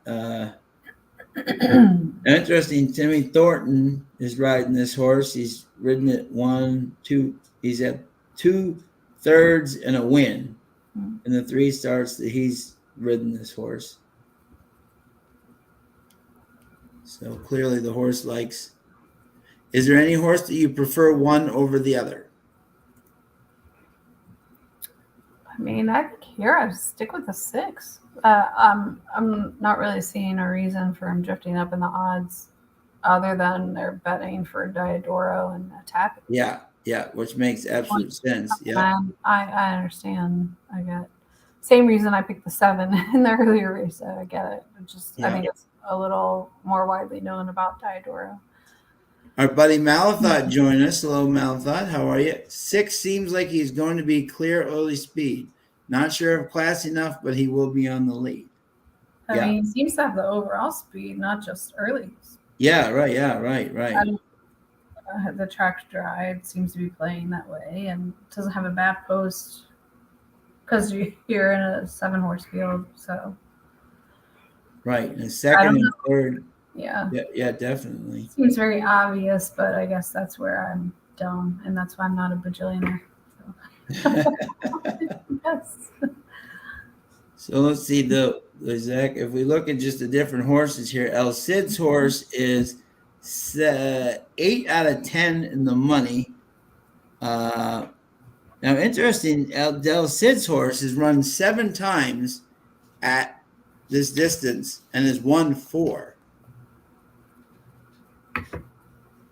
So 2 10-year-olds in the race. The 3 Yeah, I and the saw that. So the 6 is 10 years old. Jeez. 10 years old. Yeah, exactly. So My gosh. exactly. Yeah. The 1 is just a baby at 5. Maybe, oh God. Oh no, the 4 is the babiest. All right, Zach. And the 1. Oh, Do you have any interest in the 1? I mean, Del Cid's up. Why not? Yeah, exactly. Because the interesting thing about him is he jumps off Yeah. of Broberg's winner. Yeah. Masterly. Exactly. And then We're the gonna try. numbers are competitive, Money. 67 72s. Now we're down 5-2 to even money on this Diodoro tap. Yeah, exactly. Yeah, exactly. What I'm let me see here. Sorry. The 8's an interesting one, La Rosa. Yeah, exactly. Del Cid's done well for him. I'm trying to see if the 8 will definitely be kind of stalking off, but if let's see here. I mean that last race couldn't have been more impressive for the 8, obviously. But if the 8 tries to go for the lead, the 7 tries to go for the lead, the 6 tries to go for the lead. We have a lot of people trying to go, and the 3 tries to go for the lead. We have a lot of people going for the lead. Yeah. So. I'm kind of perplexed here. Is this okay? Let's see. Which horse are you kind of leaning towards, my friend? Still like this. I hate to one of those. I hate to change my answers. Even though no, exactly. I guess it would be between the 6 and the 1. 6 and the 1. The 1 seems to be staying true to morning line odds. However, with Del Cid up with for La Rosa and the inside post, we're going 7 furlongs. So Yep. And the 6 at the distance is run 3 times, is coming second once and third once. So has hit the board at 7 furlongs. This is his first race at 7 furlongs in a long time. The 6 at 10 years old. Sometimes I like, there's one of our favorite horses from Suffolk. He still runs, is Dr. Blarney. He's like 9 years old now. And whenever he goes over a certain distance, like, no, don't run him. And he's there right into the end and stops. But when he runs in the 6 furlongs, he's right there, either wins or he's right there, So I often wonder when they get older, is it to go longer? Is it better, or is it, I feel like the same thing with like Lexington. If you ever go back and look at Lexington's races, like the OG Lexington, they ran like 2-mile heats 4 times a day. Right. I think that the older horses, they build up their bone density running that way. I think that they have longer stamina, so they're more, I guess, attuned to running 7, 8, 9 furlongs versus shorter sprints. Yeah. If I were trying to presume, I guess, body composition for horses versus people as they age. So I thought it was pretty interesting. I'm fairly sure we're a long way out from those older bloodlines, but definitely a possibility. This 10-year-old gelding has got it. I don't know. And still winning. He's won 2 races in a row. Yeah. I also wonder if he's a fairgrounds horse, but he's very, But A Castillo seemed to have the keys to him, winning 2 in a row with him. So, and the back days he did close. So, exactly. Now the 1, interestingly, is, let's see here, it is won 4 times at the distance. Is 8 out of 10 out of the money in an Evangeline, and Del Cid, as the bug, did have closing speed. Interesting. Let's see. Well, we are up, and thanks to our great friend Marla, we got a nice bankroll to work with. So, what's the 6 at right now? Well, you want to just go? I like try beat Broberg. We'll just go win in place in the 1 and the 6. Yeah, I like that. Okay. When you're up, exactly as you don't. So Let's do that. What? Let's see. What do we want to do? We're up a little. Do we want to do a 1-6 like exacta box? Try to get them home together,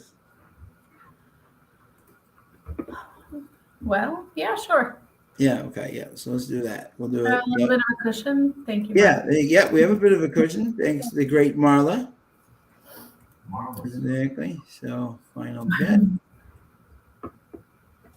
And we're damn near even already for the evening. Oh, we're almost huge up. Exactly. That bet was still fantastic by you. Fantastic handicap. I don't care. $2. Yeah, so we're gonna do 2 to win in place on the 1 and the 6, and an exacta box, $2 exacta box 1-6, right? Yes. And mom and dad's anniversary, June 1st. When I was a kid, one car said 6-1 and the other one said 1-6. Let's say 2 box 1-6. There you go. And whenever they go to the track, they do always play the 1-6. Exactly. So there you go. That is the final bet. We're doing 2 to win in place in the 1 and the 6, and a $2 exacta box 1-6. Let us know who you like. Malathot, let us know who you like. Oh, Marla, exactly. Congratulations, man. She got to check out early, but thank you. Good luck tonight and this weekend, my friend. Great hits tonight. Thank you always for supporting us. We so appreciate it. Hope you can get to Churchill and see Carson and the people, but if you can't, have a fabulous weekend. We always love seeing you and your hope and your help. Let us know when you come south of the river. Absolutely. Thanks so much, Marla. So let us know who you like. We haven't gotten usually we get a great tip here. I'm waiting for our tip on who's run where in this. Where's Tom's? Tom usually gives us a tidbit on these races that are very helpful. But so this will be exciting. What time is the first post for everybody tomorrow? Do we know what time first post is? Eastern time tomorrow, I think it's like 10:30. 10:30. That's what I thought. Yeah, exactly. Early bird gets the worm tomorrow.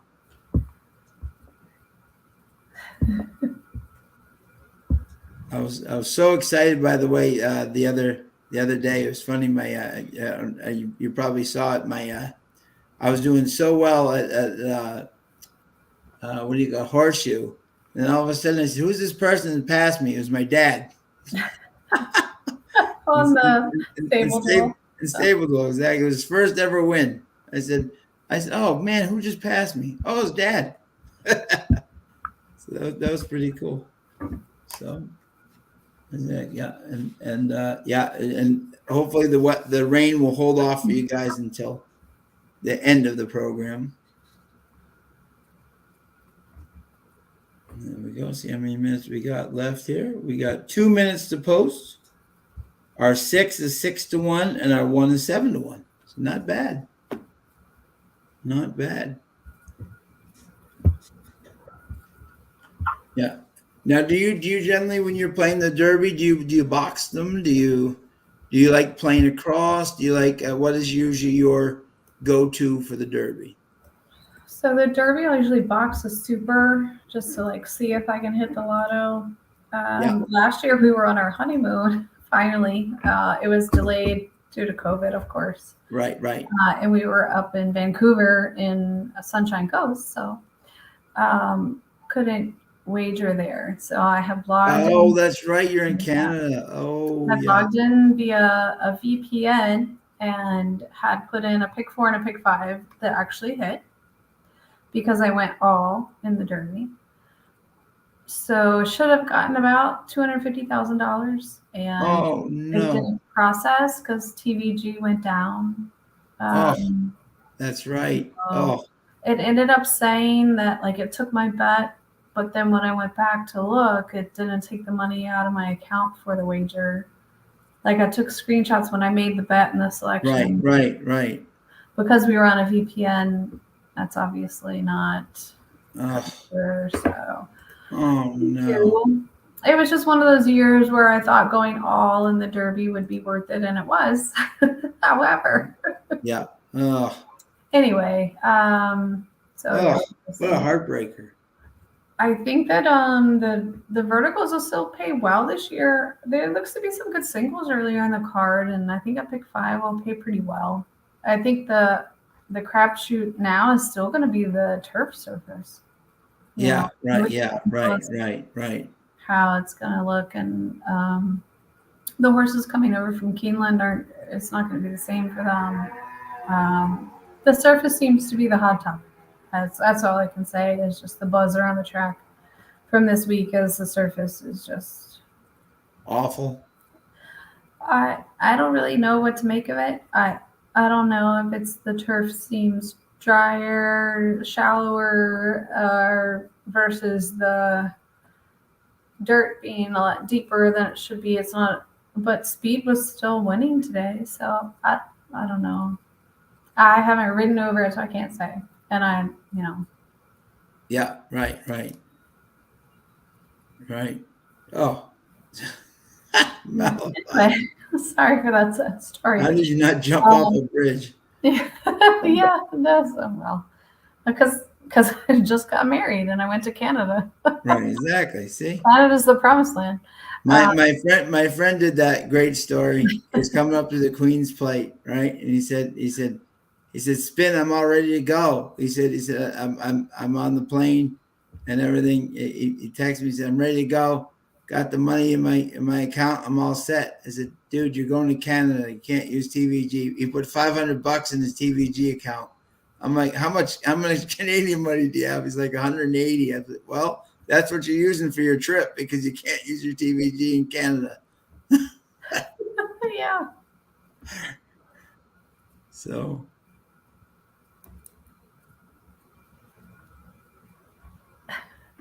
Just avoid, exactly. Tom doesn't. Mel thought Tom doesn't play. He's boycotting Churchill Downs this week, and he's just doing. Oh yeah, on principle. Yes, I'm sorry. Yeah, he's just doing Oaklawn and Evangeline. So if you have any questions on those two races, Tom will definitely help. But he's not betting the Derbies this weekend. Tom, I got you a commemorative cup the last year of the Derby. Everybody's convinced that it's going to be shut down. See how many minutes we have here to post. 0 minutes to post. Our 1 is down to 7-2, and our 6 is down to 4-1. See, we're moving the needle. Here we are. Team Carson's been moving the needle here. Zach, as well as you, great people out there. They're heading towards the gate, the 7 furlong gate. As Tom so smartly said here, which is true, a lot of people don't know. One thing is that 7 furlongs at Evangeline is 1 turn. At Delta Downs, it's 2. So sometimes people will look at Delta Downs and say, "Oh, that horse loves 7 furlongs." But the race is actually 2 turns. So. Yeah, that's right. So, exactly. You don't have a chute off the back. Exactly. So they're heading to the gate right now. Heading to the post. Looks like a beautiful night down there. It's a full moon tomorrow, Sean. It's going to be very bad. Oh, I thought it was already a full moon there today. The rumor mill is, it's hot. Yeah, there's a rumor going around that another big horse could scratch out tomorrow. I heard that as well. Yeah, but we'll see until that comes to fruition. Yeah, I don't know who started it or. Yeah, I don't like speculating until I know what we're. It's happened to these same people before, and it would be unfortunate for them if. Yeah. Is that? Yep. Mm-hmm. And I honestly now I can't remember who the third AE is. Yeah. Yeah, we've got the 2 in. I haven't paid attention to the third. Exactly. Yeah. Exactly. And they're off. and it's the 7 going for the lead. It's the 3 going with the 4, and they are speeding out together. Look at this. They are all flying up front. We want a 21 3/2, 7, 3, 4, 5, all with each other. The 1 sitting comfortably on the rail, the 6 right on the outside, and the 8 right outside them. 22 and 3. They're cooking up front. The 3 and the 4 going head to head. The 7 sitting right outside them. When you win. The 1 sitting right off them. The 5, a whole bunch of pursuers here. The 5 trying to make a move. The 8 on the outside. 3's falling off.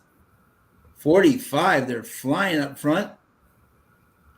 And it seems as the 4, the 5's trying to take over the Golden Palace 6-1. Down the stretch they come. The 7, the 3 is the 5 on the inside. The 1 trying to gain some ground versus this group, but not getting too much luck. But now he's starting to close a little bit. The 4 on the outside, the 7, the 8 trying to close from behind. And it's going to be 7, 4, and 5. So draft choice. That would not have been one of our picks. So, but that's smart. That's why we, just try to go for a closer and win you win. They bet the 7 down to 3-1. Wow. So someone on exactly. Yeah. And Mal thought honestly on Safi, I think out of respect and everything, until we know actually what the details are and obviously it doesn't look good. 2 of his horses sadly were passed away and up in Keeneland and and so and he was just going to try to run his Derby horse but and scratch everybody else, but initially he had scratched all the horses that have run at Keeneland. He felt the connection was there. I don't know if it was surface at Keeneland or an exposure there, but that was his initial correlation. And then as the day went on, I think that the grounds had pressure to have him scratch everybody. So yeah, and he's been suspended indefinitely from Churchill Downs. So as Greg just said, 4 of his horses between Churchill and Keeneland in 2 weeks. So terrible for those horses, and yeah, that's right. That's right. Tom is friends with Ron Moquette, so he'll have to be interested because I believe Ron is the next. That's right. Oh God, I was like, right. I couldn't think of who this. That's right. Ron is the next man in line. Yes, and King Ron and Chase. Huge step up. Yes. Yeah. But Ron and Chase would be ready to go and fire. So. All right, we just need one more, and it's in the books. I don't know what's happening, but yeah, I'll wake up tomorrow to some news. I feel like. Yeah, exactly. Yeah. And did anyone have 745 out there? If you did, let us know.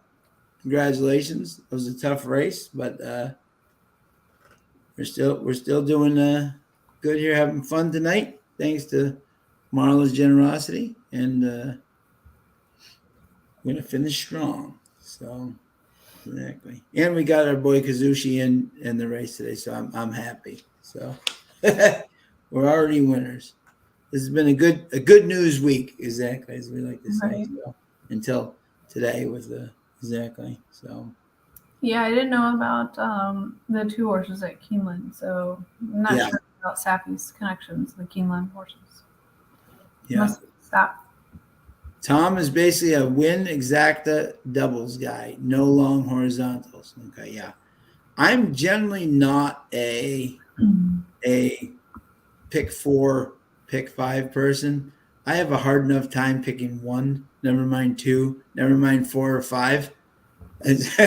I'm one of those instant satisfaction people that if I like Dave Weaver always says with the ice cold exacta, if I can get 2 horses that I really like and get them to come in, then I'm doing good.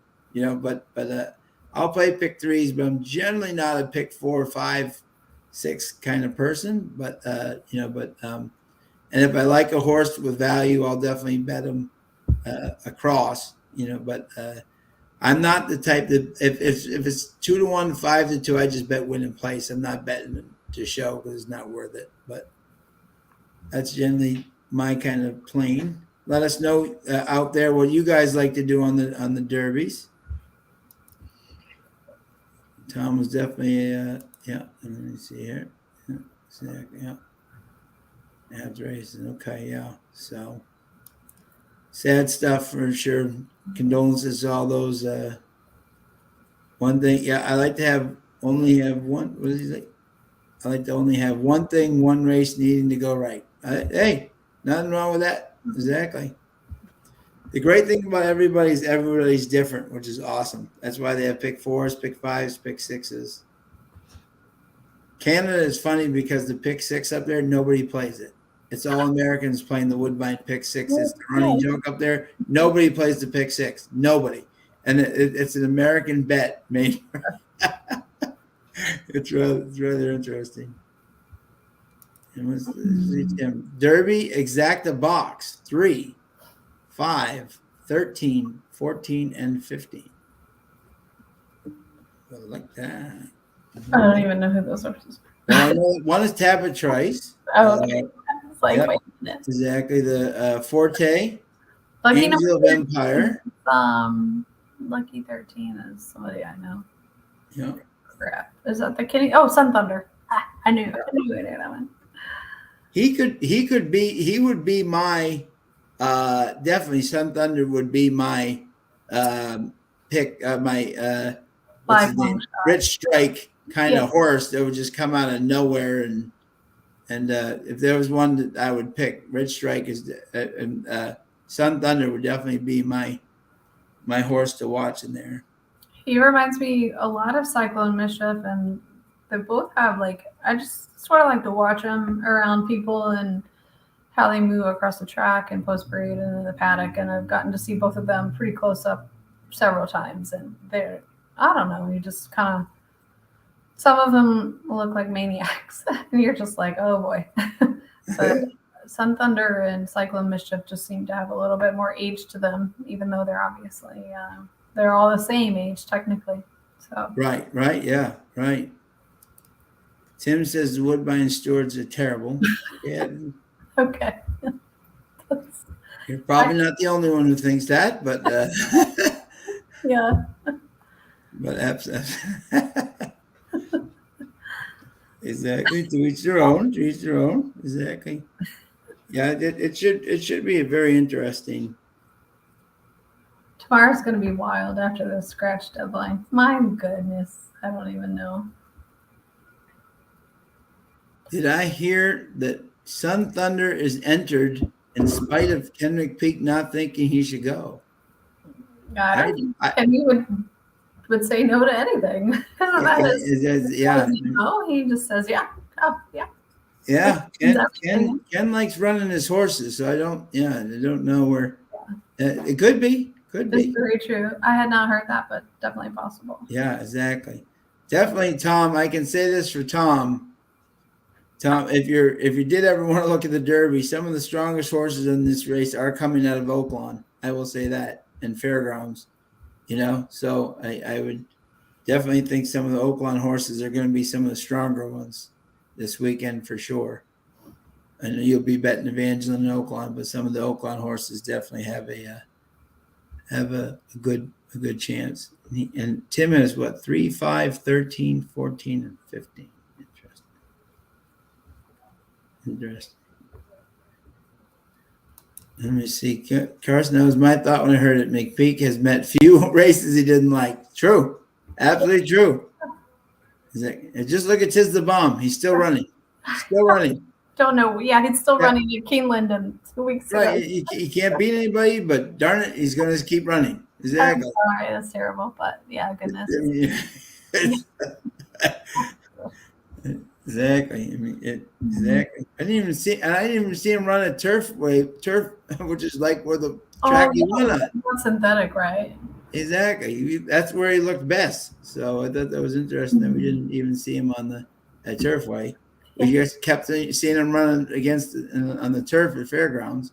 Yeah, he was at Fairgrounds, so I'm there. And then I saw him come up to Keeneland. At Keeneland, too. Yeah. Did he go to Tampa also? Did he run that weekend? He did, yeah. He did, yeah. I'm like, well, I mean, he was entered. I don't know that he didn't run well. Yeah, no, exactly. Classic Causeway going to Ascot. Oh, yeah. Andy made some comment about him going to 7 furlongs on the dirt. Oh, there you go. I also replied to that and said, reminds me of California Chrome's connections and sending him overseas to run on the turf. Yeah. One of my favorite stories is Johnny V talking about riding Animal Kingdom in England. And what do you call it when he got over there? And he said that he got off, and all of a sudden the horse is like, "Why are we turning? Why are we turning? Why are we going straight? Yeah. What are we doing? What are you doing to me?" Exactly. That's got to be such a brainwashing year. Yeah. By the way, I have to say this, right? How is Reincarnate 50-1 with Johnny V? I have seen a lot less worse 50-1s than that horse, and he may be the most controlling speed. I mean, out of all of them, he may be the fastest of them all. And if Johnny can get to the lead and maybe save a little, I mean, 50-1, and you have Yachtine and Johnny V. I can think of worse connections. You don't get Hall of Famers at 50-1 shots very often. I gotta think like how many times Johnny's stolen it walking the dog, and so many. Probably not many more than he does. And I think Practical Move had a hoof issue because honestly I didn't see the specs on him scratching, but he came over with pads on. I know California's had a pretty wet off season. Yeah. Off. Yeah. I know it's not ever their off season, but just unusual weather pattern for them. Sure. And maybe he was just sensitive or sore. I'm not going to speculate, just curious about more details behind it, if they gave an explanation or what their reasoning was. But if the surface is harder on top, and that's what the complaints seem to be spinning these rumors out over future scratches, then it's a lot to address here. Sure. And Tim says not seeing Reincarnate, and I'm not saying he's going to win, but I'm just saying I've seen a lot worse 50-1 shots. Oh yeah, for sure. That horse, Practical. I give Tim to see Tim Yachtine's face today, just crushed you. I mean, you could tell it was the last thing he wanted to do for the connections. This was actually his horse, not Bafford's horse. This was actually his horse. Who is, and to come all the way out, and when the horse is shipped, they get a thing called the shipping flu, where the temperature can just spike, and even going out to the track, he didn't have it, but when he came back, he tried the feed bucket, didn't work, and Tim knew right there that's to do what's best for the horse, and I give him so much kudos for that. Agreed. I know, and it is a shame. Like he ran very well last out, and I think that he had a good chance on Saturday, and it's got to be incredibly disappointing. Not as disappointing as other losses so far, but because he still gets to run again another day, or we hope he does. But sure, yeah, exactly, yeah. Let's see here. Malthot says, "Sorry, I'm so chatty." Don't worry about it, Malthot. That's why we're here. But you are all the only ones that care. Why isn't Confidence Game misunderstood? He has really great natural early speed and should have nice stalking trip. I know one thing. Keith DeSormo is one of the most straight shooting son of a guns you ever. If his horse is doing bad, he'll let you know. He literally wears his face on his sleeve. Literally. Sure. I mean, I've never seen him so happy. I mean, like even like they said, like the week before, like when he won at Oaklawn, right? He was a nervous wreck because the horse was acting like a Looney Tune, and he's like, "What is going?" Even in the saddling area, the horse wasn't doing good. He's like, "Man, we may come in last," and the horse wins. You know what I'm saying? Right. So He wears his thing. So if he's smiling from ear to ear, knowing that horse is, is he going to win? I don't know, but that means that he sure thinks the horse has a chance, and that if you're a confidence game, if he has confidence, I'd be confident in definitely betting him for sure. How about yourself, Carson? Yeah, I agree. I think Keith is like one of the few that's direct. Well, I shouldn't say he's one of the few that direct, because the ones that when they do speak, they are direct, but you'll rarely find somebody that speaks often. So I think that some are very close-lipped about things up until they have to say something or give a message. And Keith is gonna say things that he means, like right off the cuff, as you said. I have no problem with the horse. I enjoy him running up until this point. Everybody seems to be throwing him out because of the long layoff. Yeah, 8 weeks obviously it's a long layoff, but he said he likes his bone structure. He thinks and he's obviously everyone has said he's looked very good out in the track. So obviously he doesn't seem like he's missed a step. Right. So I mean, it's not like he's been in a stall for 8 weeks. It's just one of those, I guess, Derby traditions or trends. Yeah, and just like California Chrome, wouldn't it be great? The $25,000 animal in the winner's circle, where all the millionaires have spent like their millions to try to get a Derby winner. Here's the $25,000 horse from Louisiana showing them how it's done. Wonderful. Be quite remarkable. Quite remarkable. And then we got the 50-year anniversary of Secretariat this year winning the Derby. Hard to believe it's been 50 years. But the what do you call it? You got the Pennsylvania bred trying to win. He's a Pennsylvania. He was a Pennsylvania bred, so now we got the Pennsylvania bred trying to follow the. So there's some great stories going on there. Tom says confidence game better not win. The last thing we need is more trainers thinking they should run their horses less often. Yeah. Excellent point. In that case, we have to nix King's Barnes. He didn't run as a 2-year-old. Yep. Tim, don't see confidence game hitting the board. Okay. Greg says confidence game would be pulling a Russian Emperor or Arrogate, going 8.5 furlongs to 10 furlongs with a layoff like Destine. Okay, there you go. All right. Well bred, but it's an ask. It's top of instant coffee. Yeah. There's a name that went from Oh shoot! Now continue our scratch, and King Russell is in. Oh really? Oh, continue our scratch.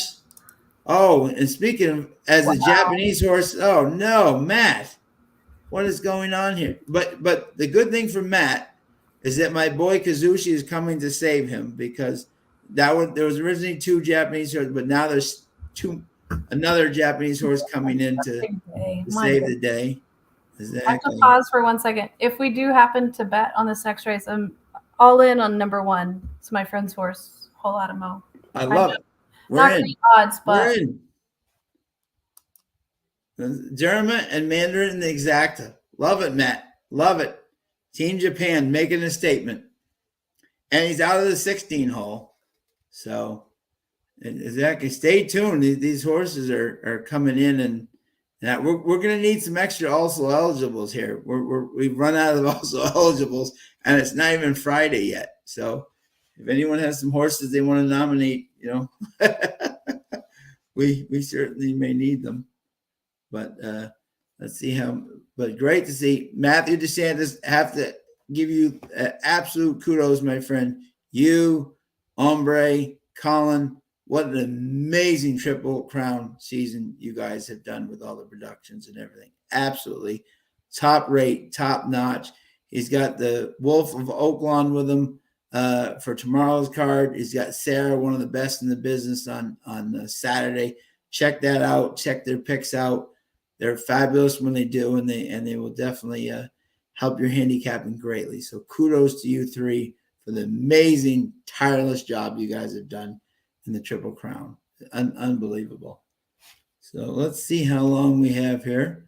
Yeah, Contendor is out now. So this is some interesting things going on here. We got 4 minutes to go. And Carson, just to let you know, a whole lot of ammo is at 3-2. Oh, wow. And that's your friend's horse. So we could always go. Let me see what our exactas are paying here. Did Matt say I continue our scratch? I didn't. Yeah, continue our scratch. I know, Yeah. but do we know why? Oh, no, we don't know why. All right. No, exactly. But sorry, I didn't mean to interrupt. Yeah, exactly. Yeah. No, we did not see, but the only thing that stopped Japan was turf would give Golden 16 Romantic Warrior. Okay. So we have 2 minutes until let's see. Cheapskate Diva is 2 for 2 at Evangeline on the turf there. I don't know if that means anything. Almost won the Red Camella over at and ran a whole lot of Emma was in that same race. So they're in a common, they're both flying there, third and fourth. I see. Thank you. Let's see here for you. So trainer said he wasn't fit enough. Okay, thank you, Chalk. Absolutely. Great to see you, Malathot. Thank you for joining as always, my friend. So appreciate it. Now everybody's back to the drawing board. That's super. Should we just do like a $5 exacta box 1-3? What does that pay? Let's see what that pays. Let's see. 1-3 pays 5 and 3-1 pays 7. Yeah, the 3 has been keyed up for early speed. I know we're going 8 panels, but I think overall speed can hang on. So yeah, I'm good with that. Yeah, we'll just do it. Nice, simple. There you go. Final bet. There you go. I wanted to bet your friend's horse to win, but I don't think at 3-2. That's. I know. She's super cool, Philly. I've just been happy to ride along and watch. 1, 3. There we go.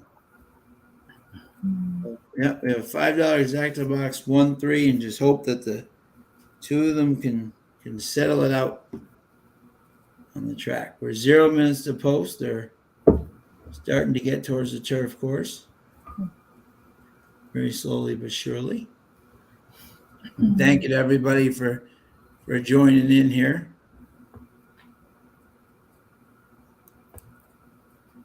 Now let's see. We got no chalk. Exactly. Amazing the amount of stuff they've been putting out, isn't it? I know. Crazy. I don't know how they all sleep. I do not know it. There's just no way. It's constant. And I even feel like sleeping in Louisville, you're like losing information. So just sleeping for a few hours last night, I was just missing out on.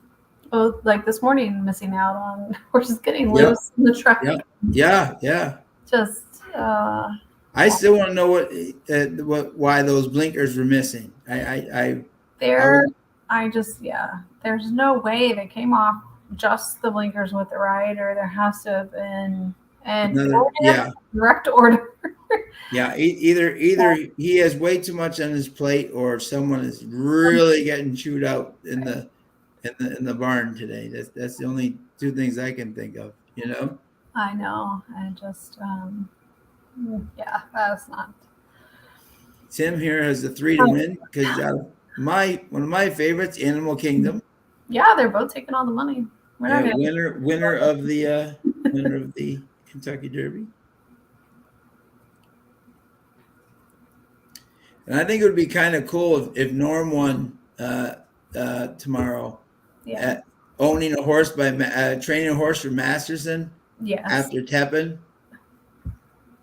I know, and Ray Lou is so high on this filly, and I just love hearing Norm talk about it. I don't know if you have a chance to listen to his interviews about her, but he is just so happy with her and how she's improving and moving along. And And I I love, know, love Norm is tunnel vision, like yeah, directly to the point. You know what I'm saying? You know, you cannot get him to laugh on TV, but he's he's great. He'll laugh off the camera, but he's so when he's in race mode, he's in race mode. You know, right, yeah, I love him. I love him as a friend, but huge focus. and they're off. And it's the 6 going for the lead here.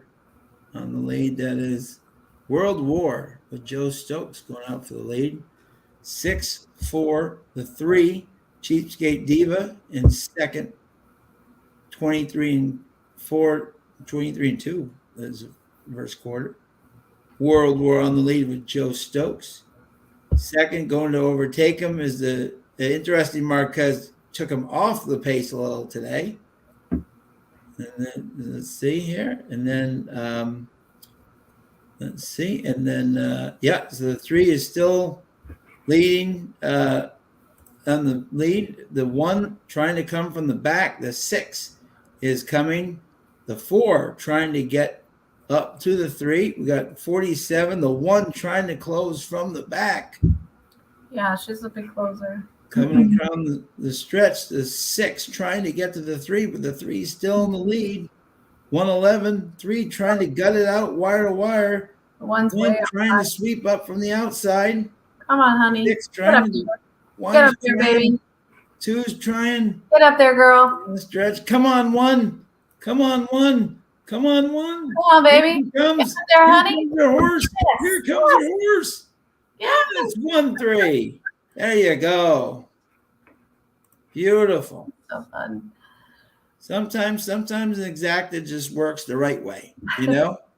I think those are I don't know why I'm such a turf, I don't know, brat, I guess. I'm such a turf aficionado. You could give me 86 turf races in a row and I wouldn't be sick of it, you know? She's so much fun. My friend has had this horse since last year, of course, and she's just run a handful of times, and Colby's been up on her every time, and like he gauges her very well. Fairgrounds was tough over the winter meet because they had to, portion off part of the track. Yeah. But she just has this go button, and as soon as you tell her, she's gone. That's it. Wow. She's huge runner. So Forte, no chalkers in it. Forte is most likely out, and Kings Burns is possibly out as well.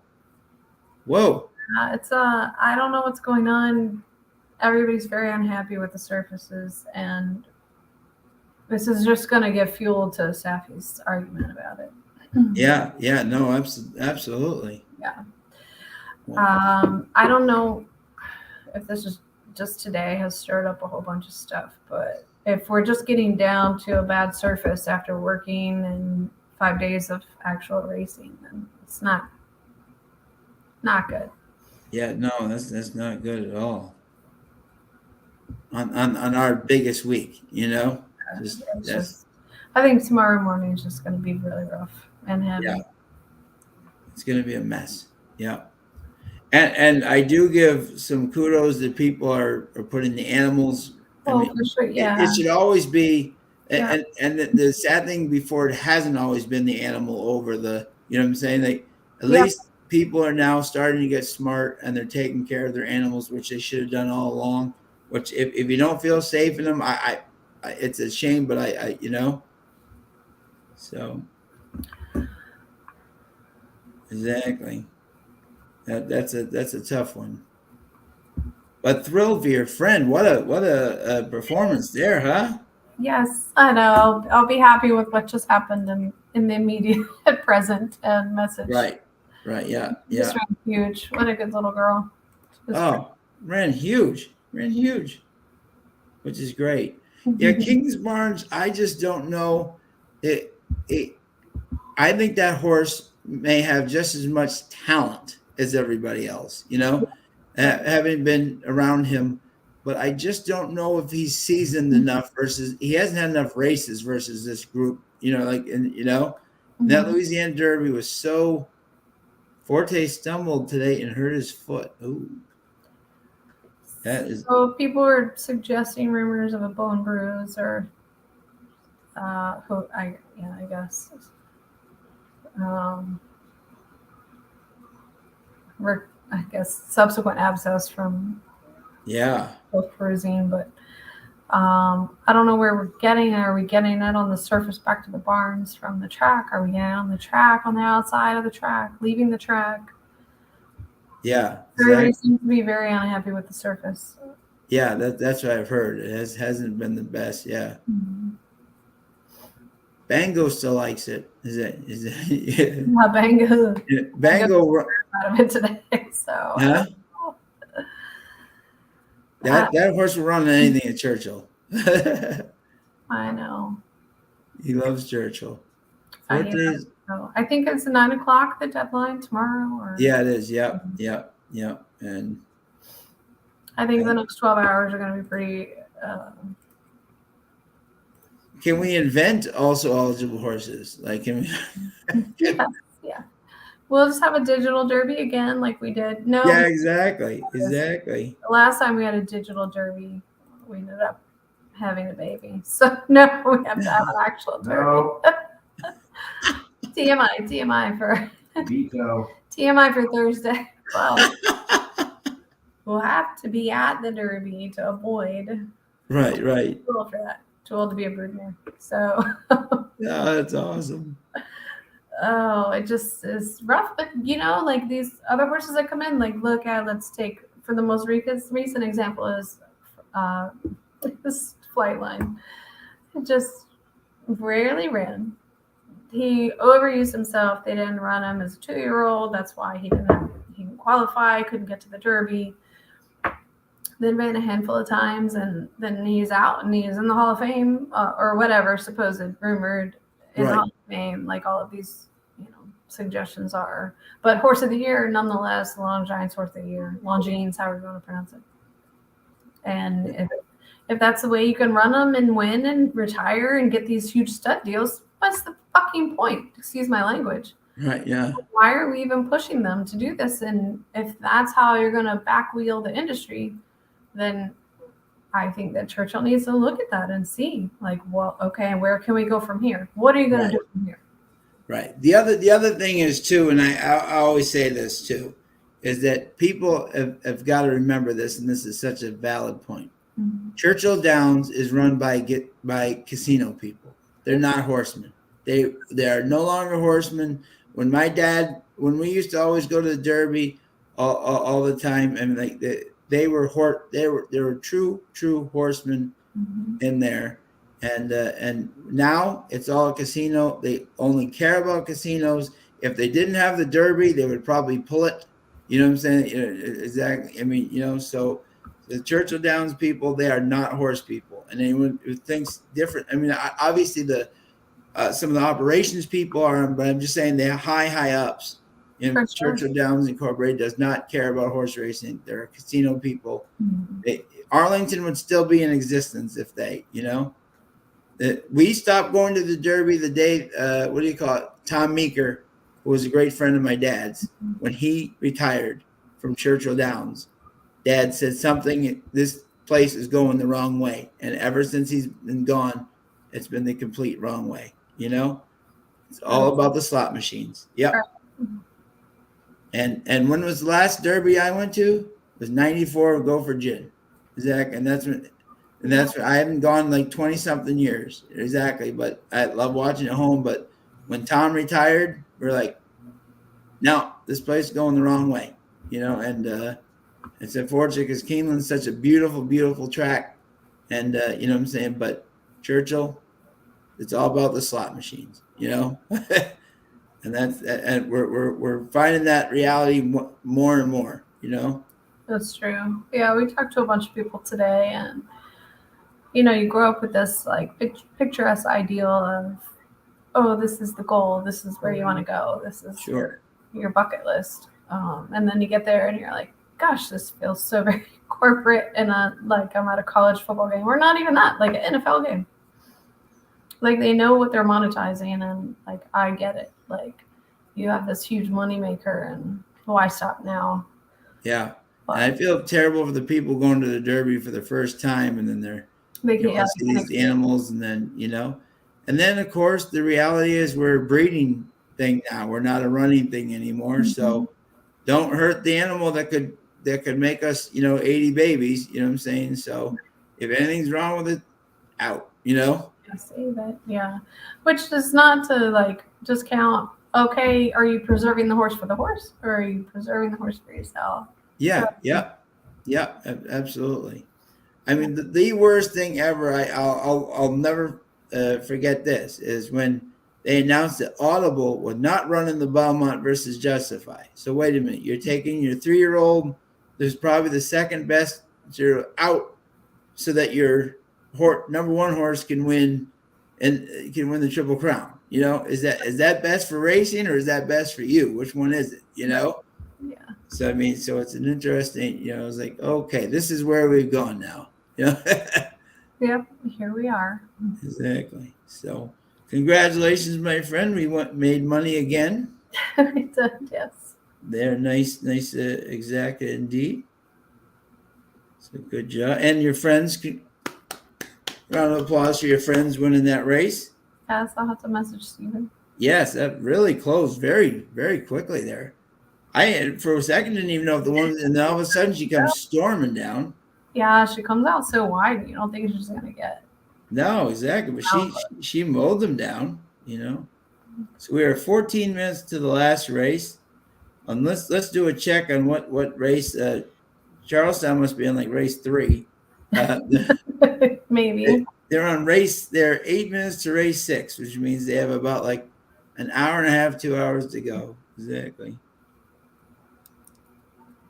We have some of the best people in racing as our interface with CDI tracks, but it could not be worse at the corporate level. I couldn't agree with you more, Tom. Some of the operations people at Churchill Downs and their places, some of the best people in the business and on the daily operations level. Could not agree with you more. It's just the corporate guys up top that make the shots that, Shotty is in the house.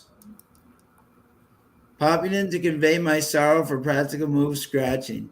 Yeah.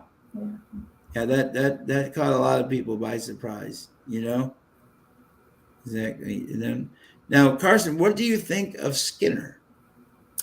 I actually like the horse and was going to use him.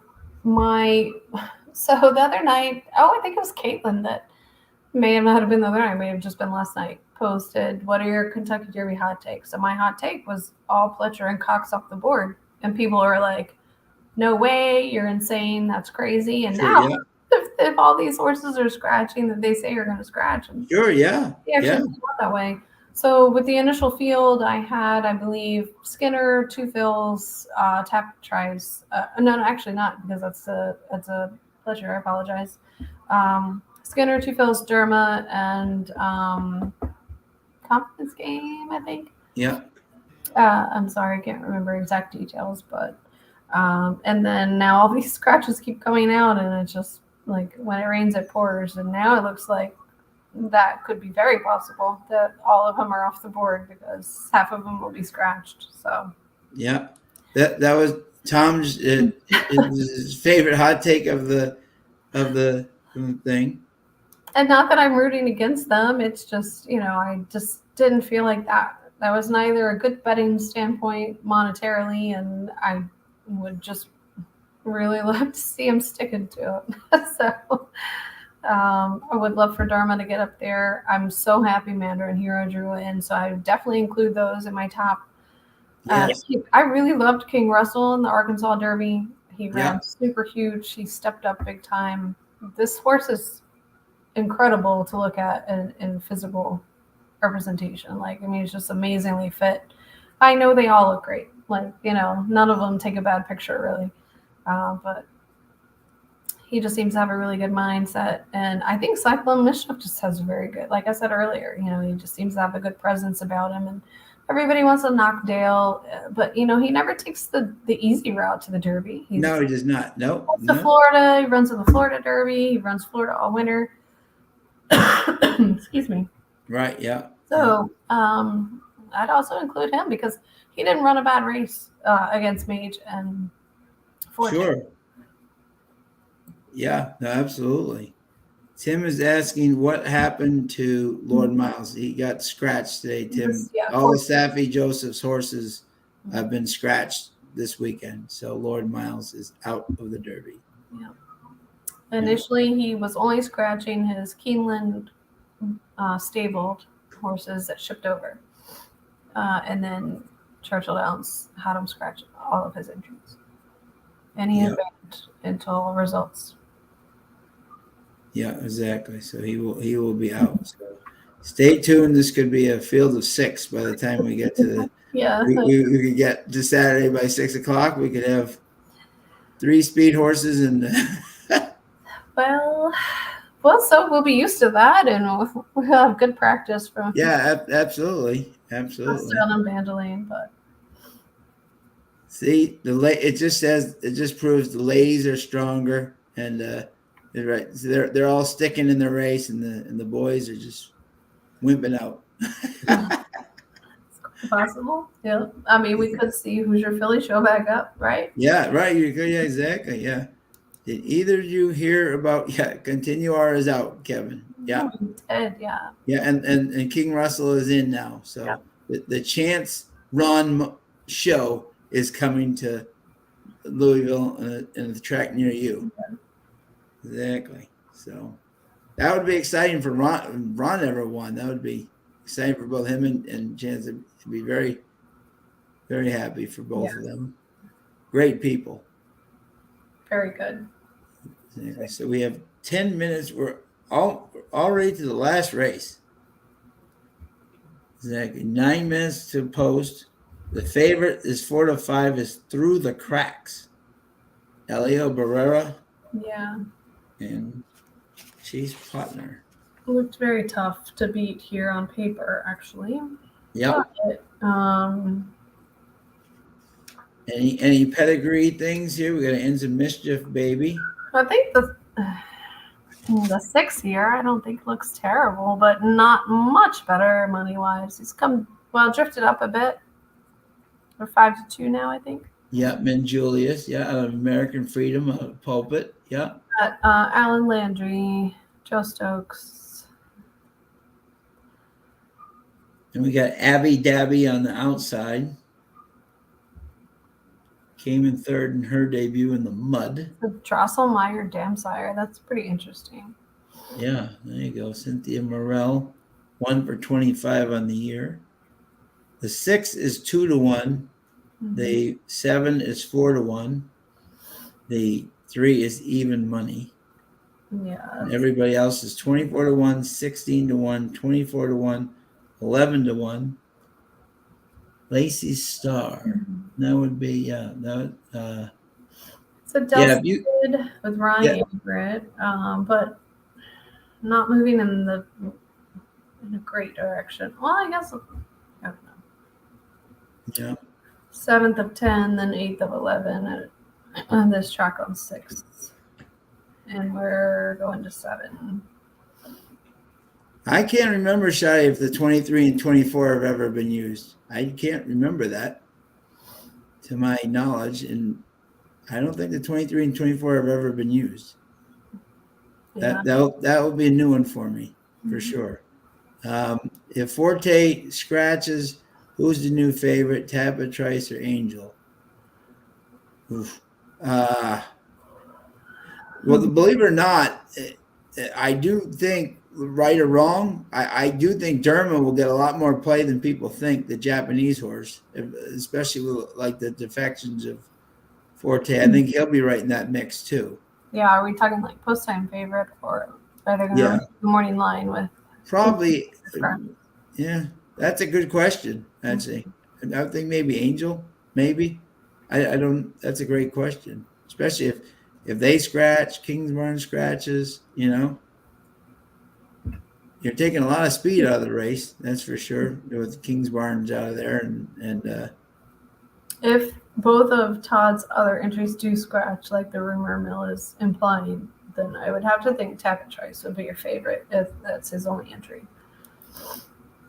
Hombre, Hombre, we have been making money all night long, my friend. We are actually up on the night. Exactly. He wants to know who's. we're keeping track of all the horses that are taking the out of the Derby here. Exactly. So what horse are we thinking here, my friend? We have kept the money coming in Ombre tonight, and we even got a $50 bonus from our friend Marla, who hits for 631. Carson had the try only the wrong way, but unbelievable. It paid like 631 for 50 cents. That would have been epic. But she's done an unbelievable handicapping job tonight. So which horse are we kind of thinking here? Well, you made a good call using the 3 last time because the 1 wasn't really going to pay us too well. So still going to confer with you on that. I mean, the 3 does look difficult to beat on paper. Look at all the things. The next one that lines up for me would be the 6. I would only use the 5 based on jockey. Right. Let's see what the 3-6 pays. Yeah, so. Yeah, 3-6 and 6-3 pays 7 same. Should we just do 3-6? Yeah. Yeah, why not? We're up on the night, you know. Mm-hmm. Final bet, hombre. We're just doing a $5 exactor bucks. 3-6, right? Yeah. Oh, there you go. And we will go out a winner tonight. Once again. Only winners in the lounge here. And thank you to everybody who tuned in tonight. I know with all the Derby and everything. Tim says keep an eye on the 7, Abby Dabby. Okay. I know my niece loved Abby Cadabby, so I'm sure she would definitely bet Abby Dabby, thinking that's Abby Cadabby. But Omre's in. Let's do it. Love it. There we go. The craziness continues. Let's see. Cannonade won the 74 Derby in a 23 horse field, but that was before colored saddle cloths. Oh, interesting. But they still numbered them, or it was a 1A, 2A situation, or they couldn't have coupled entries then. Tom, I was officially 2 weeks old when that race went. I was 2 years old. Exactly. 2 weeks old. Exactly when that race won. In a 23 horse field. That's amazing. Tim says keep an eye on the 7. Yeah. Right. Tim, what do you have in this race? Greg, let us know who you like here. 6 is good, but second choice. Greg has a great way of looking at the horses on the track. You can see who's looking good and who's not, and often they quite run to that form. And look at this, 940, and they're to their last race. This is what racing is supposed to be. Other tracks, you know. Louisiana showing them how to run it. Mm-hmm. The people want their crawfish. Exactly. They want to go out and have some fun. Start the weekend early. Tim is alive in the pick 4 to the 3, the 6, and the 7. Well, hey, we're with you, buddy. Okay. we're right with you. We're right with you. And thanks, Tim, for sticking with us. Tom, thanks coming all the way back from Oakland to stay with us tonight. Appreciate it. Greg, always a pleasure to have you, my friend. Even have Ombre for a race, which is awesome. Always awesome. Was he at Oakland? Where has he been? Who? Ombre. Where's Ombre's been doing production after production. He's having nightmares of like production things gone wrong. Exactly. I think ESPN has made less productions than Ombre has in the last 3 weeks. That shows how much. But what incredible stuff they have put out, which is so beyond impressive. Thrilled to be tagged in the post and listen to the information. Oh my God, yeah, no, and I thank you all for tagging both Carson and myself. Mm-hmm. It's been honor to look at all the stuff. What guests too? What Right? great guests! I All mean, the big names. huh? Pulling the big names. Oh, it's unbelievable! Yeah. It's so impressive, so impressive. You know.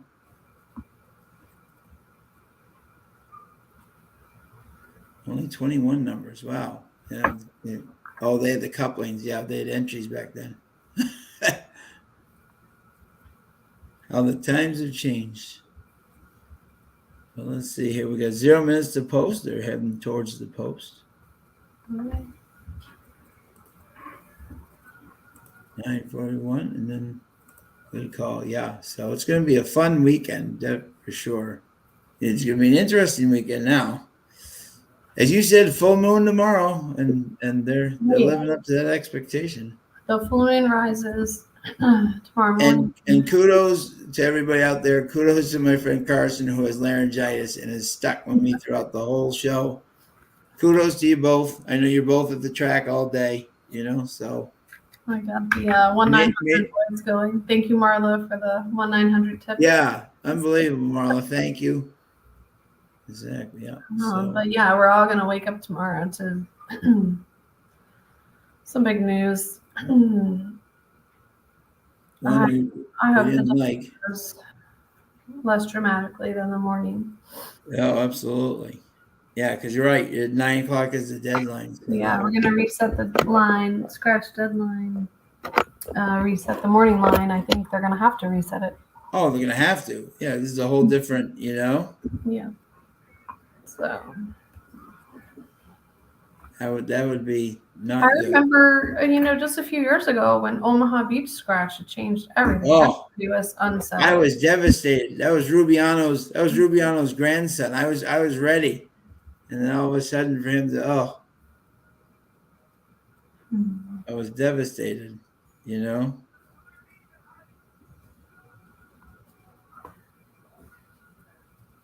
But they're going towards the gate here.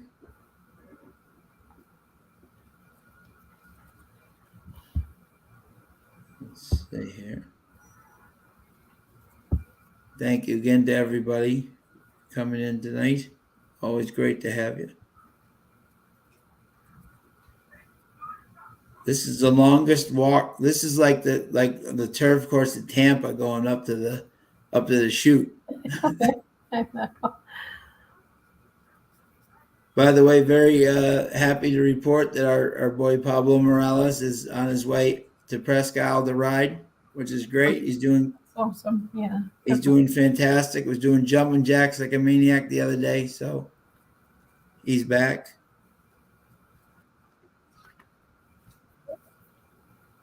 They are going towards the line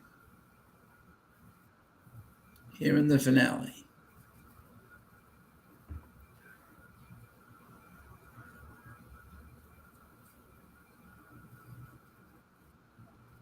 It is amazing, though. I haven't heard any rumors on the Oaks, anyone defecting. That's that I've heard. No, I'm not on mute. Sorry, the 3 just popped through the gate there. Yeah, exactly. Yeah, I haven't even. I don't even know. It just seems similar connections. They'll be making some decisions, I guess. Like I said, they have till tomorrow morning. So. By the way, kudos, even though he lost today, huge effort by my boy Churchtown for Roger Atfield. He battled right to the end there today. Louis Saez and Irad went right down to the line there. What's his name for Pletcher in the feature? Oh. In the 10th race, Churchtown almost beat Annapolis. Oh yes, yeah. He stayed step for step with him. Yeah. Every time the Kentucky people forget that Atfield has a horse and they never let him go off as right on turf, and I don't know how they keep discounting him. Really, it's a shame. I had picked Annapolis as second. I can't remember who I had penned above him.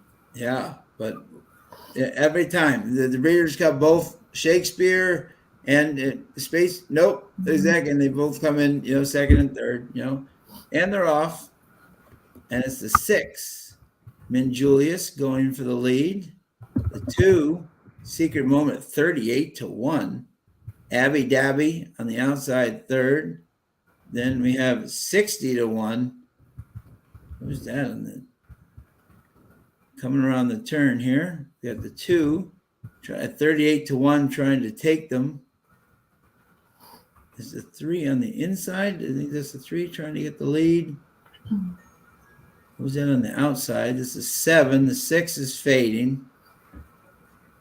So we know exactly tonight. The 2 at 38-1 trying to steal all the money with Secret Moment, 38-1. Goodness gracious.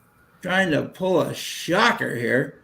The three trying to stay with him at 1-2. On the outside. Yeah. Wow. Look at this. It's 2 trying to hold on it. I almost said to do a 3-all, exactly. Oh my God. The longest shot on the board. Yeah. Unbelievable. Oh my goodness. Yeah, well, we weren't beating the 3, but guess No. about it. 3-all would have been nice, I feel like I'm never gonna learn that angle, like with the exact alls, I know. I do agree with Carson. I think that some of the you'd ruin. I agree. The entry should be back, but it'll never happen. But yeah. I mean, but I do agree. Imagine like a Rapoli like trio, Well, what's so crazy about him is, he's the one that pitched the fit in the Belmont, saying that some other trainer had entries. Some other trainer, everybody knows who I'm talking about, but he said, oh no, if you have the same trainer for the horse, he's obviously going to use one horse to benefit the other horse, and that's why his horse lost the Belmont that year. Yeah. There's he's quoted in multiple publications saying this, but then here he is doing the same thing years later, just like with Nesta and Mo Donegal, Yeah. And I got dragged on Twitter about it, saying or suggesting that he would even do this, and it's just well, that's exactly what happened. And look who it is. It's the first time Derby. Keith. He's in Louisville. Oh, yay. He's ready for his first Oaks and his first Derby. So excited for you, brother. Have a great time. Well, it's going to be a large one. Yeah, it's going to be. You're there for an interesting one, my friend. Yeah, exactly. So have an awesome time, Keith. I know how excited he's been to be there. That's so fun. Message me. Let me know where you are. We're downtown, so if you want to hang out, let us know. Yeah, absolutely. Yeah, message and let them know where you are. Tim, $28 pick 4. Hope it costs less than that. Exactly. Good luck to you, Tim. Thank you so much for joining us tonight. Mm-hmm. Exactly. I almost thought of doing 3-all because all the 3s have been. If you did 3-all tonight, you're doing pretty darn good. You said it multiple times. I don't listen. You have to yell at me. Yeah. The exacta paid $62. That's nuts. Oh man. All right. Yeah. Yeah, exactly. Yeah. Just exactly. There's Keith. Yeah. Exactly. Yep. Mm-hmm. Absolutely. Find them downtown. Exactly. Mm-hmm. Yeah. Keith was hoping for Alaska. Yeah. Nope. I know. That's what I kept saying. I'm like, Kentucky needs a clean one, but no. I don't know. Everybody's gonna piss and moan about everything, I guess. Oh, exactly. So. No. But overall, ma'am, we won again. That's 2 weeks in a row. We've won money. Very true. Sorry for the late start. We had a No. You guys, just glad you guys got back safely. Thank you for joining. And you guys have an awesome weekend this weekend at the Derby and old friends too at the cookout. We will. That's a great weekend of so thank you to everybody for joining us tonight. Thank you to Evangeline and Tim Fole and all those guys. And exactly. And good luck for whatever horses are left in the Derby. And your horses win. Great Oaks Day tomorrow. Great cards. So and Mike is back. Mike, we did. We finished ahead tonight, which was great. And your boy El Cid had an okay night, not unusual, but we did win money. And did you were you able to understand what you ate off the menu? That is the question. Okay. Or did they trick you, Mike? Which one was it? Exactly. Was the food at the restaurant good, and would you recommend it? Because we need to know going down to. I'm curious what language the menu was on. Yeah, exactly, for future trips, And Keith, any restaurants you go to, let us know. Zach, it's always good to know when you're coming down to Louisville. What? No, but it was awesome. There you go. That's all that counts, Mike. As long as you enjoyed it, it was great. So very good. Well, everybody, thank you so much. Have a great Derby weekend. May the animals, most importantly, all return safely, win or lose, and awesome. And Carson, everybody, you guys have an awesome time this weekend. Okay. For sure. Thank you. Thanks, everybody. We'll see you soon. Carson, you stay on.